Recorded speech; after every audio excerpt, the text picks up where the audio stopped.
Su Tang bisa merasakan seolah-olah ia telah menusuk suatu tempat. Meskipun tidak terlalu dalam, tetap saja ia telah dimasuki. Terlebih lagi, untuk hal semacam ini, perbedaan makna antara masuk dan tidak masuk bagaikan langit dan bumi. Yang lebih memalukan lagi adalah ia tidak punya cara untuk mengendalikannya. Alih-alih menyusut, ia justru mengembang dengan cepat karena panas. Tak satu pun dari mereka tahu harus berkata apa. Mereka saling menatap cukup lama. Su Tang terbatuk kering dan berkata, "Saudaraku, aku tidak bermaksud begitu." Pada saat ini dan dalam situasi ini, Su Tang benar-benar mengucapkan kata-kata seperti itu, sungguh menggelikan, tetapi apa yang harus dia katakan? "Kenapa kamu tidak cepat bangun?" kata si Xiaoru sambil menggertakkan giginya. "Si kecil," panggil Su Tang dengan tergesa-gesa. Si kecil menjulurkan kepalanya melalui celah tanaman merambat. Ia mengerti maksud Su Tang dan melambaikan tangan kecilnya. Tanaman merambat itu dengan cepat menyusut, akhirnya berubah menjadi beberapa kuncup hijau kecil yang terbang menuju ban lengan di pergelangan tangannya. Ketika Su Tang membasmi majikan yang mengejar Wen Xiang, si kecil mengambil rampasannya dan mengubah tongkat kayu itu menjadi tusuk gigi. Kemudian, ia merasa membawa tusuk gigi terlalu merepotkan, jadi ia mengubahnya menjadi ban lengan. Makhluk kecil itu terlihat sangat cantik. Lagi pula, ia telah bertransformasi sesuai dengan penampilan Helan Fei Qiong yang agung. Jika si Xiaoru melihatnya, perhatiannya pasti akan teralihkan pada makhluk kecil nan imut ini. Sayangnya, ia berusaha keras menatap Su Tang dan tidak menyadari apapun. Su Tang buru-buru bangkit. Matanya secara naluriah menyapu si Xiaoru dan tak bisa mengalihkan pandangan darinya. Si Xiaoru tidak tinggi, tetapi ia memiliki tulang yang proporsional, kulit halus dan lembut, serta tubuh yang berlekuk. Jika bukan karena otot-ototnya yang ramping, ia pasti akan sempurna.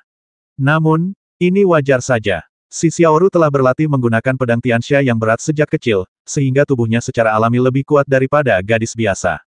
Terutama ketika melihat payudara si Xiaoru yang bulat dan menjulang tinggi, Su Tang tiba-tiba mengerti mengapa ia menyuruh seseorang membuatkan baju zirah lembut dari kulit serigala khusus untuknya. Ia sama sekali tidak bisa memakai baju zirah lembut biasa. Pada saat ini, si Xiaoru juga menatap Su Tang dengan tatapan kosong, dan ia tidak bisa melihat bagian itu dengan jelas. Wajar saja, bagaimanapun juga, dialah pelaku yang menyakitinya. Benar-benar ada fenomena telepati di dunia. Tanpa peringatan, Su Tang dan si Xiaoru mengalihkan pandangan mereka secara bersamaan seolah-olah tersengat listrik. Salah satu dari mereka meringkuk, mencoba menutupi tubuhnya, mengamati jari-jari kakinya, sementara yang lain berbalik dan menatap kosong. Suasana hening dan canggung. Saat itu, si kecil berteriak pelan, "Bu, aku lapar." Kontribusi terbesar bagi kelangsungan hidup mereka adalah si kecil. Jika mereka kehilangan perlindungan cangkang kepompong, kulit mereka pasti sudah hancur berkeping-keping oleh angin kencang sejak lama. Namun, si kecil juga harus membayar harganya. Awalnya, ia dijaga tetap segar dan sehat oleh Su Tang menggunakan ramuan mahal, tetapi sekarang jelas-jelas layu. Su Tang merasa sangat tertekan dan ingin berbalik untuk menghibur si kecil. Namun, begitu ia bergerak, si Xiaoru, yang telah lama menahan emosinya, akhirnya meledak. Ia berteriak dengan marah, "Berbalik. Apa kau belum cukup melihat tadi? Kau ingin melihat lebih banyak lagi? Jangan ganggu ibu." Si kecil melebarkan sayapnya dan terbang di depan si Xiaoru. Ia mengepalkan tangan dan terus mengayunkannya. Setelah kegigihannya semalam, si kecil tampak tumbuh dewasa dalam sekejap. Ia tiba-tiba menyadari bahwa ia punya cukup kekuatan untuk melindungi ibunya. Sekarang, tentu saja, ia harus meneruskan keberaniannya. Hah, si Xiaoru hampir tak percaya. Ia menatap kosong ke arah si kecil, tak mampu berkata-kata. Melihat pihak lain tampak ketakutan, si kecil bersenandung bangga, lalu melebarkan sayapnya dan terbang menuju Su Tang. Ketika mendarat di bahu Su Tang, ia kembali ke wujud aslinya dan berseru genit, "Bu, aku lapar sekali." Su Tang memandangi tubuhnya yang terbuka dan teringat hampir 100.000 lembar uang emas yang telah lama ia simpan. Hatinya begitu hancur hingga hampir berdarah. Semua harta bendanya, rasanya seperti ia kembali ke masa sebelum pembebasan. "Sayang, bersabarlah dan bersabarlah sebentar. Semuanya akan baik-baik saja setelah kita pergi dari sini," kata Su Tang lembut. "Xiao-san," si Xiaoru tiba-tiba berteriak, lalu bertanya beberapa kali berturut-turut, "Benda apa itu? Kenapa bentuknya seperti orang kecil? Kenapa dia memanggilmu ibu?" "Kak, ceritanya panjang." Su Tang ragu sejenak, lalu memutuskan untuk mengatakan yang sebenarnya. Ia menoleh sambil berbicara, "Apakah kamu masih ingat?" "Berbalik," teriak si Xiaoru. Tubuh Su Tang membeku, lalu perlahan berbalik dan berkata sambil tersenyum kecut, "Saudaraku, rasanya canggung berbicara dengan udara. Aku akan merasa lebih canggung lagi kalau kau berbalik." Bukankah kita bersaudara? Apa yang kita takutkan? Keluar, kata si Xiaoru dengan marah. Baiklah, Su Tang tidak memaksa saudaraku, apakah kamu masih ingat pohon takdir? Pohon takdir tidak mati, tetapi berubah menjadi benih. Jadi, begitulah. Si Xiaoru langsung mengerti apakah ini peri raksasa legendaris itu. Wen Xiang juga menduga hal ini, tapi si kecil itu tidak persis sama dengan para peri dalam catatan, kata Su Tang. Mencium wewangian, maksudmu si cantik kecilmu itu. Dia tidak tahu apa-apa, kata si Xiaoru. Para elf yang disebutkan dalam catatan itu terlahir bodoh dan tidak tahu apa-apa, dan tidak menggunakan kemampuan transformasi mereka. Bu, dia pemarah banget. Aku nggak suka sama dia. Si kecil berkata, ibu juga nggak suka sama dia, kan? Suara si Xiaoru tiba-tiba berhenti. Hubungan antara dirinya dan Su Tang menjadi sangat rumit dan membingungkan. Ia tidak tahu bagaimana caranya bergaul dengannya di masa depan. Namun, ia samar-samar takut Su Tang akan setuju dengan apa yang dikatakan gadis kecil itu. Mengenai dari mana perasaan ini berasal, ia sendiri tidak bisa menjelaskannya. Omong kosong apa yang kau bicarakan? Su Tang sedikit kesal. Jika si Xiaoru tidak mengaitkannya dengan kakinya kemarin, dia pasti sudah hancur berkeping-keping di terowongan angin. Oh, si kecil sudah belajar untuk licik. Melihat kemarahan Su Tang, ia langsung mengganti topik. Bu, aku lapar sekali. Bukankah aku baru saja memberitahumu? Su Tang sedikit tidak berdaya, lalu berkata, kakak, apakah kamu punya pil? Bagaimana menurutmu? Bagaimana aku bisa menyembunyikan pil-pil itu di tubuhku?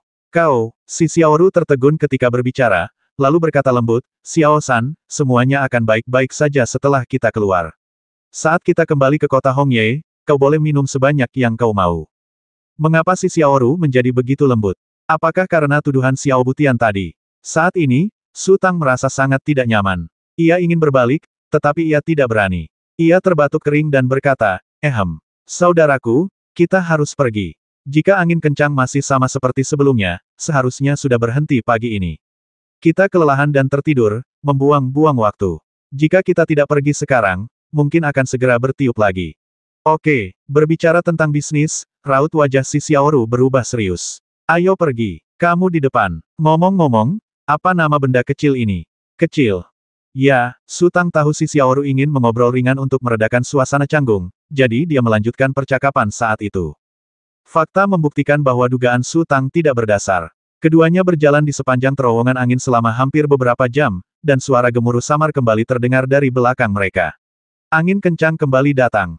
Mereka tidak berani berjalan terlalu cepat di jalan. Tanpa makanan, mereka harus menghemat energi dan siap melawan angin kencang kapan saja. Kini, secara naluriah mereka mulai berlari. Suara angin semakin kencang. Si Xiaoru menyadari bahwa waktu sudah habis dan mereka kebetulan memasuki terowongan angin kecil. Ia berjongkok, meletakkan pedang Tianxia di seberang pintu masuk terowongan angin, dan menemukan posisi yang lebih nyaman untuk berbaring di tanah. Xiao-san, segera kembali. Si Xiaoru berteriak. Su Tang berbalik dan melihat murid Xiaoru terbaring di sana, tangannya menggenggam erat pedang Tianxia yang tergeletak di belakangnya. Ia terus memanggilnya untuk segera datang, dan tiba-tiba ia merasakan panas di lubang hidungnya. Si Xiaoru juga terbuka kemarin, tetapi ia sama sekali tidak memikirkan hal lain, karena hidup dan mati berada di ujung tanduk. Bertahan hidup adalah keinginan paling dasar manusia. Jika keinginan ini saja tidak terpenuhi, mustahil untuk memikirkan hal lain. Tapi hari ini berbeda. Dengan si kecil di sini, keselamatan hidupnya terjamin, jadi ada beberapa hal yang harus ditingkatkan. Seperti kata pepatah, ketika Anda kenyang dan hangat, Anda akan memikirkan, dan ketika Anda lapar dan kedinginan, Anda akan berpikir untuk mencuri. Ini benar adanya. Su Tang membungkuk dan berlari menghampiri. Ia membungkuk bukan untuk menambah kecepatan, melainkan untuk menutupi penampilannya yang buruk rupa. Bagaimanapun, si Xiaoru adalah petarung ulung. Meskipun kemampuan observasinya tidak sebaik Su Tang, ia tidak jauh tertinggal. Ia melihatnya dengan jelas, dan ekspresinya langsung berubah sedikit tidak wajar. Ia mengangkat matanya dan menatap tanpa suara. Su Tang perlahan berbaring di atas si Xiaoru. Mungkin karena meteorit di bawah tubuhnya terlalu dingin, atau mungkin karena ia menahan berat badan Su Tang dan merasakan napas serta suhu tubuhnya, tubuh si Xiaoru sedikit gemetar. Makhluk kecil itu mengebor ke dalam mulut Su Tang dan melepaskan lebih dari selusin kuncup hijau. Kuncup-kuncup hijau itu tumbuh dengan cepat dan berubah menjadi rumpun-rumpun tanaman merambat yang rimbun, menjerat Su Tang dan si Xiaoru sepenuhnya. Tak lama kemudian, angin kencang datang dan kepompong besar itu tiba-tiba tertiup angin, berguncang terus-menerus di udara. Setelah beberapa menit, angin kencang sedikit mereda, dan kepompong besar itu jatuh kembali dengan keras ke tanah. Akhirnya, sesuatu terjadi. Menghirup aroma si Xiaoru, merasakan kelembutannya, Su Tang tetap tegak di suatu tempat, suatu kondisi yang tak terkendali. Dengan hantaman yang kuat, ia memasuki tubuh si Xiaoru sekali lagi. Ekspresi Su Tang membeku, dan si Xiaoru tiba-tiba membelalakan matanya dan memelototinya, seolah berkata, bagaimana kau bisa melakukan hal seperti itu? Su Tang tak mampu menemukan kata-kata untuk menggambarkan perasaannya. Tiba-tiba ia teringat beberapa kata. Bukannya aku ceroboh, hanya saja instingku tak mampu menolak. Bukannya aku sengaja, hanya saja aku tak bisa menjaga diri. Pada saat itu, angin kencang mulai menguat lagi, dan kepompong besar itu melayang di udara lagi. Setelah berguncang selama beberapa menit, kepompong itu jatuh lagi ke tanah. Su Tang telah berusaha keras untuk mengeluarkan orang yang telah menyusahkannya, tetapi sulur-sulur yang dilepaskan Xiao Butian mengikatnya dan si Xiaoru dengan erat. Semakin ia bergoyang, napas si Xiaoru semakin berat dan tatapannya semakin tajam. Ia tidak berani bergerak lagi. Saat ia jatuh ke tanah, Su Tang tahu sesuatu yang buruk akan terjadi, dan ia diam-diam berteriak kesakitan. Bang! Su Tang mendesah pelan. Kali ini ia benar-benar masuk sepenuhnya. Lagi pula, goncangannya barusan terasa seperti foreplay. Setidaknya ia bisa merasakan si Xiaoru sudah cukup basah. Namun, Su Tang awalnya mengira dia akan sangat kesal, tetapi siapa sangka saat ini dia malah merasa lega, seolah-olah dia seharusnya melakukan ini sejak lama. Si Xiaoru memalingkan muka dan berhenti menatap Su Tang. Mungkin ia menerimanya, atau mungkin ia merasa sangat marah tetapi tak mampu menahannya dan hanya bisa pasrah. Seiring perubahan, dampaknya terus berlanjut. Hari ini, energi Su Tang dan si Xiaoru terkuras jauh lebih cepat daripada kemarin. Mereka merasa lelah setelah beberapa saat. Ketika jatuh ke tanah, mereka tertidur lelap. Ketika mereka tertiup angin, mereka segera bangun, meraih pedang Tianxia, dan bertarung melawan. Setelah sekian lama, angin akhirnya berhenti. Su Tang dan si Xiaoru tertidur lelap, dan si kecil, yang juga kelelahan, pun tertidur pulas. Hanya 2 jam kemudian, Su Tang membuka matanya dan tubuhnya bergerak sedikit, dan si Xiaoru, yang terhubung dengannya, terbangun secara alami. Keduanya saling berpandangan dalam diam sejenak, dan Su Tanglah yang berbicara lebih dulu. Kita harus segera pergi. Kita tidak punya makanan atau air. Kurasa kita hanya bisa bertahan paling lama 3 hari. Kalau kita tidak bisa keluar dalam 3 hari, kita tidak akan pernah bisa keluar lagi. Aku tahu. Si Xiaoru mengangguk, suaranya agak serak. Su Tang perlahan-lahan menarik diri dari tubuh si Xiaoru. Ia merindukan perasaan ini, tetapi ia tetap rasional. Ia tidak punya cara untuk memulihkan kekuatan fisiknya, jadi ia tidak boleh bertindak gegabah. Su Tang berdiri, melakukan beberapa latihan sederhana, lalu melangkah pergi.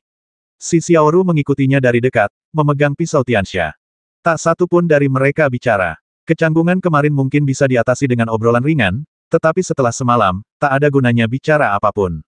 Yang seharusnya mereka pikirkan adalah apa yang harus dilakukan di masa depan. Setelah berjalan dalam diam selama lebih dari 1 jam, si Xiaoru tiba-tiba berkata, kakak kedua dan kakak keempat pasti tidak tahu apa yang terjadi kemarin. Mengerti. Cepat atau lambat mereka akan tahu, kata Su Tang. Beraninya kau, si Xiaoru geram. Ia mengejarnya beberapa langkah dan menendang pantat Su Tang. Su Tang tidak menghindar dan membiarkannya menendang. Ia terhuyung dan berdiri tegak kembali. Ini membuktikan bahwa meskipun si Xiaoru sangat agresif, ia tidak menggunakan terlalu banyak kekuatan. Kenyataannya, keduanya memiliki pemikiran yang sangat berbeda. Si Xiaoru ingin mempertahankan status quo dan tetap menjadi saudara yang baik di masa depan, jadi dia tidak bisa memberitahu Zhou Qian dan Lu Feixia, kalau tidak mereka pasti akan mempersulit Su Tang. Sementara itu, dalam pikiran Su Tang, semuanya sudah beres, dan si Xiaoru secara alami menjadi kekasihnya, jadi mengapa dia tidak memberitahu siapapun? Bagaimana aku bisa menjalani hidupku di masa depan? Si Xiaoru semakin marah. Tendangan tadi tidak cukup memuaskannya, jadi dia mengangkat kakinya dan menendang Su Tang lagi. Su Tang tiba-tiba menoleh ke samping, berbalik, dan meraih pergelangan kaki si Xiaoru. Lalu, ia mendekati si Xiaoru, melingkarkan tangannya yang lain di pinggang si Xiaoru, dan menempelkan dadanya ke tubuh si Xiaoru. Memanfaatkan tinggi badannya, ia menatap si Xiaoru dengan tenang. Kau. Si Xiaoru sedikit panik. Kejadian tadi malam memang wajar, karena memang tak terelakkan. Tapi sekarang, beraninya kau menyinggung perasaannya seperti ini. Apa kau masih menganggapnya seperti kakakmu? Su Tang melepaskan pergelangan kaki si Xiaoru, lalu melingkarkan lengannya di leher si Xiaoru untuk mencegahnya bergerak, lalu menciumnya. Si Xiaoru terkejut. Ia masih memegang pisau Tianxia di tangan kanannya. Ia takut melukai Su Tang, jadi ia tidak berani bergerak. Ia tidak bisa mendorong Su Tang dengan satu tangan. Melihat wajah Su Tang semakin dekat, ia menutup matanya dengan panik. Detik berikutnya, Su Tang mencium bibir si Xiaoru. Si Xiaoru mendesah pelan, tubuhnya menegang. Setelah berciuman, Su Tang tersenyum, mengecup kening si Xiaoru sekilas, lalu berbalik dan melanjutkan langkahnya. Sambil berjalan, ia berkata, kalau kita pulang nanti, antar aku menemui kakekmu. Ia memang sudah berencana pergi ke rumah Si, tetapi kini ia harus pergi lebih jauh lagi. Sepertinya memang ada kehendak dewa. Si Xiaoru baru menyadari saat itu bahwa Su Tang tidak pernah memanggilnya kakak sejak mereka bangun. Kalau bukan kakak, lalu siapa? Ia juga harus pergi menemui kakek. Hati si Xiaoru menjadi sangat kacau. Setelah melewati malam yang berat dengan angin kencang, pada sore hari berikutnya, Su Tang melihat cahaya menyilaukan dari terowongan angin di depannya. Ia sangat bersemangat dan berlari cepat ke depan. Terburu-buru keluar dari terowongan angin, terbentang jurang panjang di depan. Su Tang tak kuasa menahan diri untuk meraung panjang. Akhirnya ia berhasil keluar hidup-hidup. Tidak mudah. Si Xiaoru juga mengikuti dan berdiri di samping Su Tang, menatap ngarai dengan linglung. Wajahnya juga gembira. Ia tak akan pernah melupakan pengalaman perjalanan ke ngarai Yixian ini. Pada saat ini, teriakan nyaring terdengar di udara, dan seekor elang besar terbang melintasi langit. Su Tang tiba-tiba terbangun dan buru-buru berkata kepada si Xiaoru kembalilah ke terowongan angin. Si Xiaoru sedikit terkejut. Sikap Su Tang semakin tidak seperti saudara ketiga. Namun, dia tidak mengatakan apa-apa dan berbalik untuk berjalan menuju terowongan angin. Su Tang menatap elang di langit, mengulurkan tangan dan mengusap dadanya, lalu mengulurkan dua jari, memberi isyarat bahwa ia membutuhkan dua pasang pakaian, lalu memberi isyarat makan. Ia benar-benar lapar. Elang itu berteriak lagi menanggapi Su Tang, lalu mengembangkan sayapnya dan terbang menjauh. Su Tang menghela napas lega, dan angin kencang tiba-tiba bertiup. Siapapun yang memasuki ngarai garis pertama untuk berlatih akan mati. Dalam situasi ini, Baolan dan yang lainnya tetap tidak pergi dan terus menjaga harapan tipis di sini. Kesetiaan mereka tidak perlu diragukan lagi. Di luar pintu keluar Yixianxia, Baolan dan beberapa orang lainnya duduk diam, ekspresi mereka muram. Mereka mengira telah menemukan penguasa takdir, sosok yang telah dicari oleh para pertapa selama beberapa generasi, dan akhirnya muncul. Namun siapa sangka Su Tang jatuh dalam keputusasaan dalam sekejap mata. Mereka menemukannya terlalu tiba-tiba, dan kehilangannya terlalu cepat, sehingga suasana hati mereka semua menjadi sangat buruk. Chu Zonbao tiba-tiba melompat dan berteriak tak jelas cepat, cepat, aku melihat Tuan. Baolan dan Yue Siyi tercengang, tetapi Zhao Dalu memelototinya dengan marah. Ia merasa Chu Zonbao sudah keterlaluan dan berani membuat lelucon seperti itu. Baolan, apakah kamu punya baju ganti? Panggil Chu Zonbao lagi. Ya, Baolan mengangguk. Keluarkan pakaianmu, dan cari juga makanan. Sepertinya pemiliknya belum makan selama beberapa hari dan berat badannya turun drastis. Kamu bercanda. Baolan tak dapat menahan diri untuk melompat. Apakah aku akan bercanda tentang hal seperti ini? Tanya Chu Zonbao balik. Baolan segera bergegas ke samping untuk mencari pakaiannya. Chu Zonbao berkata, Dalu, cari juga pakaianmu. Untuk apa kau mencari pakaian wanita? Tanya Yue Siyi dengan curiga. Entahlah, tuanku memintaku untuk menemukannya. Chu Zonbao menggelengkan kepalanya. Apa yang kau lihat? Yue Siyi mengubah sudut pandangnya. Aku tidak melihat apa-apa, jangan bicara omong kosong. Chu Zonbao cemas dan menggelengkan kepalanya seperti mainan kerincingan. Tak lama kemudian, elang itu terbang kembali dan mulai menukik ke arah Su Tang, lalu menjatuhkan sebuah bungkusan. Su Tang melompat, mengambil bungkusan itu, membukanya, dan melihat dua set pakaian, beberapa makanan, seperti dendeng, buah kering, panekuk, dan anggur. Su Tang berjalan kembali ke terowongan angin dan menyerahkan pakaian para wanita itu kepada si Xiaoru. Si Xiaoru segera memakainya. Pakaian biru tua itu sangat sederhana, tidak semewah baju zirah lembut serigala hitam. Tidak ada sarung khusus dan tidak ada gesper untuk menahan beban. Namun secara keseluruhan, postur si Xiaoru bahkan lebih mendominasi daripada sebelumnya. Lagi pula, ia membawa pisau Tianxia yang menyerupai pintu di bahunya, dan ia tampak seperti pemimpin bandit wanita. Su Tang juga mengenakan pakaian itu. Pakaiannya agak longgar, tapi dia tinggi, jadi dia hampir tidak bisa menahannya.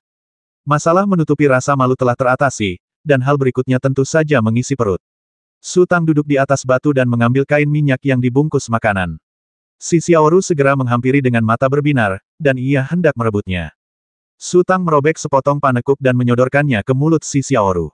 Si Xiaoru sedikit terkejut dan wajahnya memerah. Ia ragu sejenak, tetapi tetap membuka mulutnya dan melahap panekuk itu.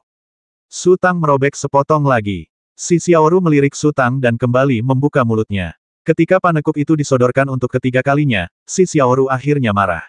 Ia menepis tangan Su Tang dan berkata dengan marah, kau hanya memberi makan kucing dengan potongan kecil.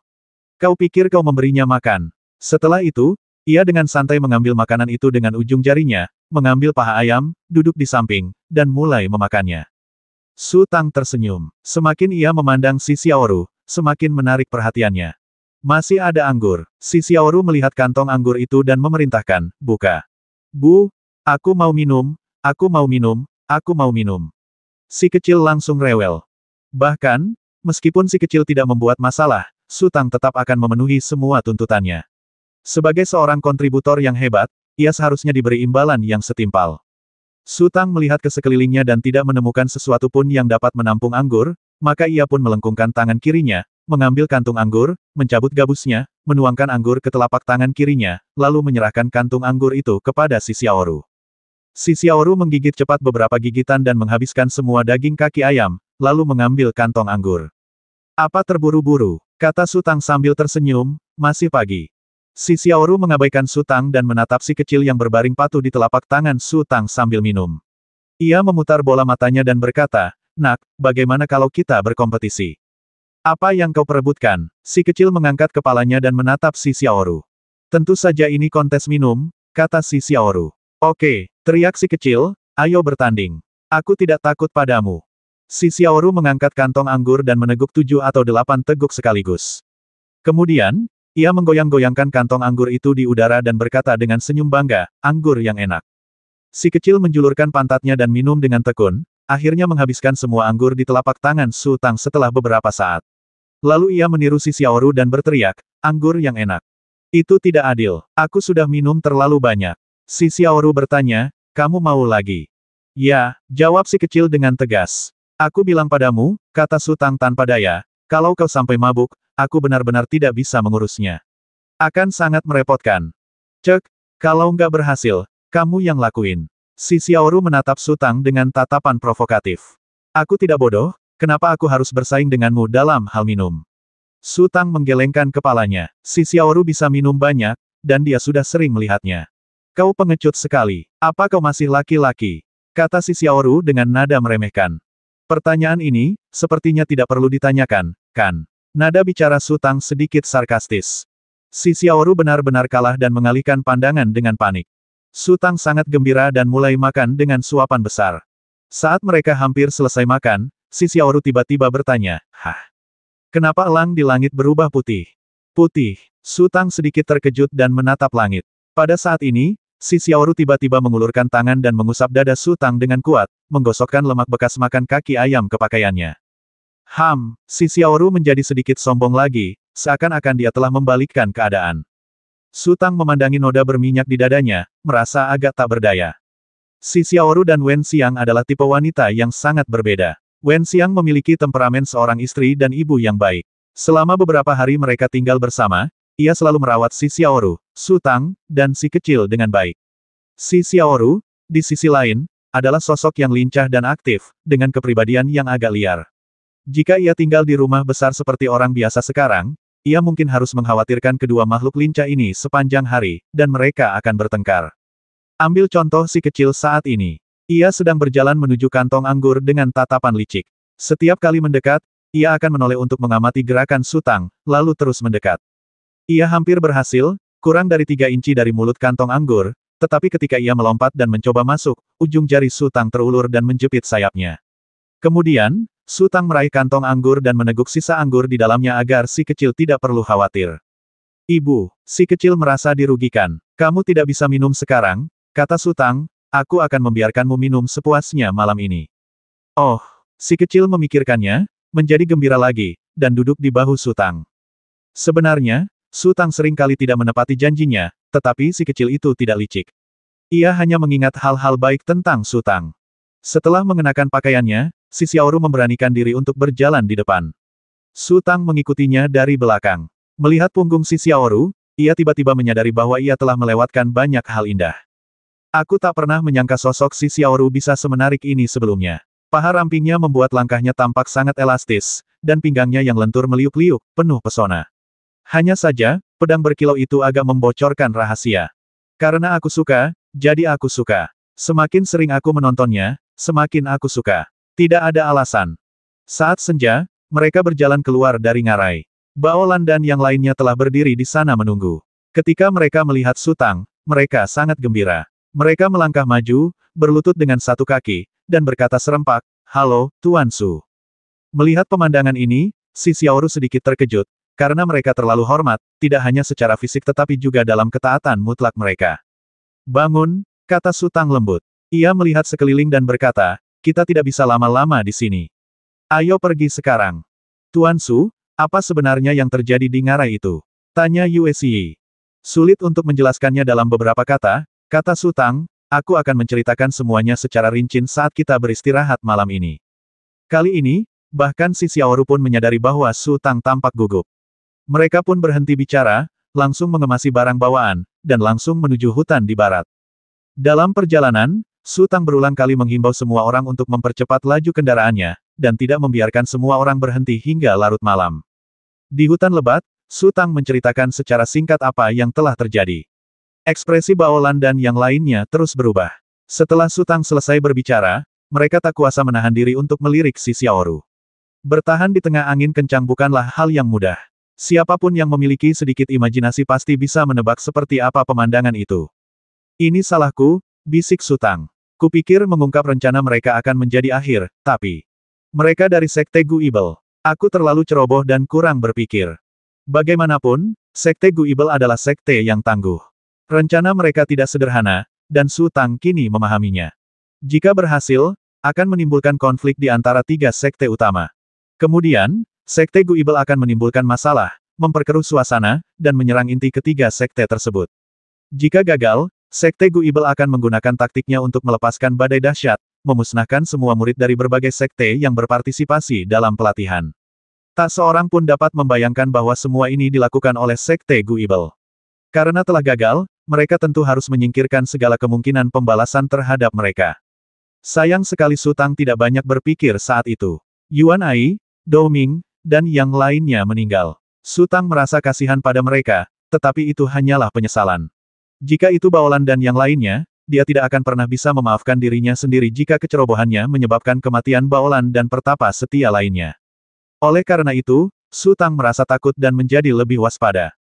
"Tuan Su, kami meninggalkan Yixianxia dengan tergesa-gesa karena..."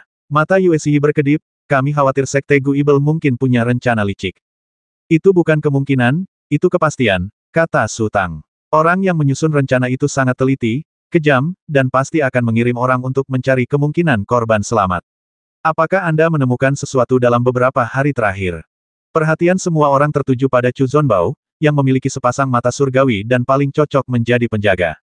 "Tidak," Chu Zonbao menggelengkan kepalanya. "Kalau begitu, mereka mungkin belum menggeledah kita," kata Su Tang. "Gunung meteorit begitu besar, dan ada lebih dari satu pintu masuk ke ngarai Yixian. Mereka harus menggeledah dan memeriksa satu persatu, atau orang-orang yang melaksanakan perintah itu malas. Mereka pikir mustahil ada orang yang selamat dari angin kencang. Singkatnya, pasti ada orang yang membereskan kekacauan ini, kalau tidak, itu bukan gayanya." Saat ini, Su Tang menganggap orang yang menyusun rencana Sekte Guibel sebagai musuh terbesarnya. "Tuan Su, kalau tidak, Chu Zonbao dan aku akan tinggal di sini," kata Yue Xi tiba-tiba. "Apa yang ingin kamu lakukan?" tanya Su Tang sambil mengerutkan kening. "Permusuhan sudah terbentuk, dan mereka tidak akan membiarkannya begitu saja," kata Yue Xi lirih. Saat angin kencang mulai bertiup, para pengawal Nona si ketakutan. Mereka bergegas kembali ke kota Hongye semalaman untuk melaporkan berita tersebut. Ketika si Xiaoru kembali ke kota Hongye dengan selamat, pasti akan menimbulkan kehebohan. Lalu, orang-orang dari Sekte Guibel juga akan mendengar beritanya. Su Tang menatap Yue Xi, merasa terkejut sekaligus senang. Yue Xi bisa memikirkan banyak hal, dia memang berbakat. "Maksudmu, orang-orang dari Sekte Guibel akan melakukan sesuatu yang buruk pada Nona Si?" Baolan bertanya dengan heran. "Tentu saja mereka ingin membungkam para saksi. Sekalipun rahasianya sudah diketahui dunia, tak ada gunanya membasmi mereka. Tapi mereka tetap ingin membalas dendam atas kematian rekan-rekan seperjuangan mereka, kan?" Kata Yue Xi, "Mereka punya banyak alasan untuk mencelakai Nona Si. Menurutmu apa yang harus kita lakukan?" tanya Su Tang lembut. "Tuan Su, Lebih baik menyerang dulu baru kau akan kalah. Kata Yue Xi, daripada hidup dalam ketakutan, menunggu Sekte Guibel datang dan membuat masalah di kota Hongye, lebih baik aku dan Chu Zong tinggal dan mencari sarang mereka. Orang-orang Sekte Guibel itu seperti guk-guk gila. Kalau kita tidak menakut-nakuti mereka, mereka akan selalu menemukan cara untuk menggigit kita. Su Tang merenung dalam diam, dia khawatir sesuatu mungkin terjadi pada Yue Xi dan Chu Zonbao. Tuan Su, jangan khawatir. Yue Xi melihat kekhawatiran Su Tang. Tanpa perintah Anda, kami tidak akan pernah bertindak gegabah. Lagi pula, jika kami berdua pergi, kami hanya akan mati. Lagi pula, mereka hanya akan memperhatikan mereka yang keluar dari Yixianxia. Bukan pinggiran. Kami aman. Baiklah, Su Tang mengalah. Usulan Yue Xi memang masuk akal. Daripada menunggu orang-orang dari Sekte Guibel datang, lebih baik bertindak dulu. Keluarga si Xiaoru punya beberapa majikan, dan mereka bisa saja memanfaatkan situasi ini. Semua orang mengobrol sebentar, lalu beristirahat masing-masing. Keesokan paginya, mereka dibagi menjadi dua kelompok. Yue Xi dan Chu Zong tetap tinggal, sementara Su Tang dan yang lainnya melanjutkan perjalanan ke barat. Mereka ingin membentuk lingkaran besar, melewati daerah Yixianxia yang jauh, lalu berbelok ke kota Hongye untuk menghindari bertemu orang-orang dari Sekte Guibel. Ketika melewati sebuah kota kecil, Zhao Dalu membeli sebuah kereta kuda. Ia merasa sangat menyedihkan. Berpegang teguh pada prinsip pertama seorang pertapa, ia mengikuti sang penguasa takdir, tetapi ia tidak mendapatkan keuntungan apapun. Malah, ia menghabiskan uangnya beberapa kali berturut-turut. Uang pribadi yang sedikit yang ia tabung dengan bepergian selama beberapa tahun hampir habis. Dari sini kita bisa melihat betapa murninya keyakinan sang petapa. Jika ia orang biasa, ia pasti akan tertekan, tetapi Zhao Dalu tampak sangat bersemangat, begitu pula Baolan. Meskipun Su Tang masih jauh dari kata kuat saat ini, dalam benak mereka, mereka telah lama menganggap Su Tang sebagai satu-satunya pendukung abadi mereka. Su Tang dan si Xiaoru selalu duduk bersama di kereta kuda. Awalnya, mereka jarang mengobrol karena harus beradaptasi dengan peran dan hubungan baru. Namun, setelah beberapa hari, mereka kembali dekat. Bagi si Xiaoru, ia sudah lama terlihat terbuka, dan hal yang paling memalukan telah terjadi padanya. Ia tak punya ruang untuk menahan diri. Su Tang tak hanya pandai mengatur emosinya sendiri, tetapi juga pandai mengatur emosi orang lain. Setelah beberapa interaksi, mereka menjadi tak terpisahkan. Tentu saja, jika Su Tang ingin memaksa si Xiaoru melakukan sesuatu, ia pasti akan dipukuli, dan si Xiaoru akan marah. Jika ia hanya melakukan beberapa tindakan hangat seperti memeluk atau mencium keningnya, si Xiaoru tidak akan menolaknya dan paling-paling hanya akan memutar bola matanya. Hari itu, kereta kuda melewati kota Sulan dan tak jauh dari kota Hongye. Baolan mengemudikan kereta kuda sambil melihat ke depan, mencari tempat untuk beristirahat sejenak dan memulihkan tenaga. Tiba-tiba, sesosok merah muda melayang turun dari langit dan berhenti perlahan di depan kereta kuda. Ia seorang wanita, berusia sekitar 30 tahun, dengan penampilan yang sangat menyenangkan, cantik namun tidak genit, lembut namun tidak menawan. Setiap gerakannya tenang dan kalem, memancarkan aura kekuasaan yang samar. Matanya sedikit cemas, menatap tajam ke arah kereta, lalu ia melangkah perlahan ke depan. Berhenti, teriak Baolan keras, lalu segera menarik busurnya. Meskipun ia tahu bahwa lawannya setidaknya seorang ahli tingkat master, ia sama sekali tidak bisa mundur saat ini. Wanita itu pura-pura tidak mendengar dan terus berjalan maju. Tali busur safir ditarik, dan anak panah beku yang memancarkan udara dingin melesat ke leher wanita itu. Wanita itu mengulurkan tangannya dan menepis panah beku safir itu bagai lalat yang tak berdaya. Lalu ia mengerutkan kening dan berkata, "Gadis kecil, kau terlalu gegabah." Di dalam kereta, si Xiaoru sedang tertidur di pangkuan Su Tang. Mendengar suara wanita itu, ia tiba-tiba berdiri, lalu membuka pintu kereta bagai embusan angin dan bergegas keluar. "Tuan!" teriak si Xiaoru. Saat dia melihat si Xiaoru, kecemasan di mata wanita itu berubah menjadi keterkejutan, dan aura mendominasi yang dipancarkannya tiba-tiba mereda. "Wow, Tuan, kenapa kau di sini?" Si Xiaoru sangat gembira. Ia bergegas menghampiri dan memeluk leher wanita itu, berteriak dan melompat-lompat, jelas-jelas sangat gembira. Wanita itu membelai rambut si Xiaoru dengan penuh kasih sayang. Su Tang, yang mengikutinya keluar, sedikit terkejut melihat pemandangan ini. Pantas saja Nan Musheng dan yang lainnya begitu iri pada si Xiaoru. Pantas saja si Xiaoru bahkan tidak tahu ke arah mana pintu altar Dewa Ibel terbuka, tetapi bisa menjadi murid inti altar Dewa Ibel. Melihat kegembiraan di antara keduanya, mereka tidak terlihat seperti guru dan murid, melainkan lebih seperti ibu dan anak. Su Tang benar, si Xiaoru telah kehilangan kedua orang tuanya di usia muda, dan kakeknya, si Yuran, terlalu sibuk mengurus urusan keluarga untuk merawatnya. Lo Yingzu telah tinggal di rumah Si di kota Hongye selama beberapa tahun, membimbing Si Xiaoru berlatih bela diri setiap hari. Karena itu, Si Xiaoru dan gurunya adalah orang-orang terdekat. Lo Yingzu tidak memiliki anak, dan tidak ada yang berlatih bela diri dengannya. Satu-satunya orang yang ia sayangi adalah Si Xiaoru, atau lebih tepatnya, ia sudah lama menganggapnya sebagai putrinya sendiri. Saya kembali ke kota Hongye pagi ini. Saya dengar ada sesuatu yang besar terjadi di Yixianxia. Jadi saya langsung datang ke sini, kata wanita itu lembut. Su Tang diam-diam mendecak lidahnya. Jaraknya setidaknya beberapa ratus mil dari kota Hongye ke sini. Bagi Lo Yingzu, menempuh 1000 mil sehari bukanlah masalah besar. Katakan padaku, apa yang terjadi di Yixianxia? Tanya wanita itu lagi.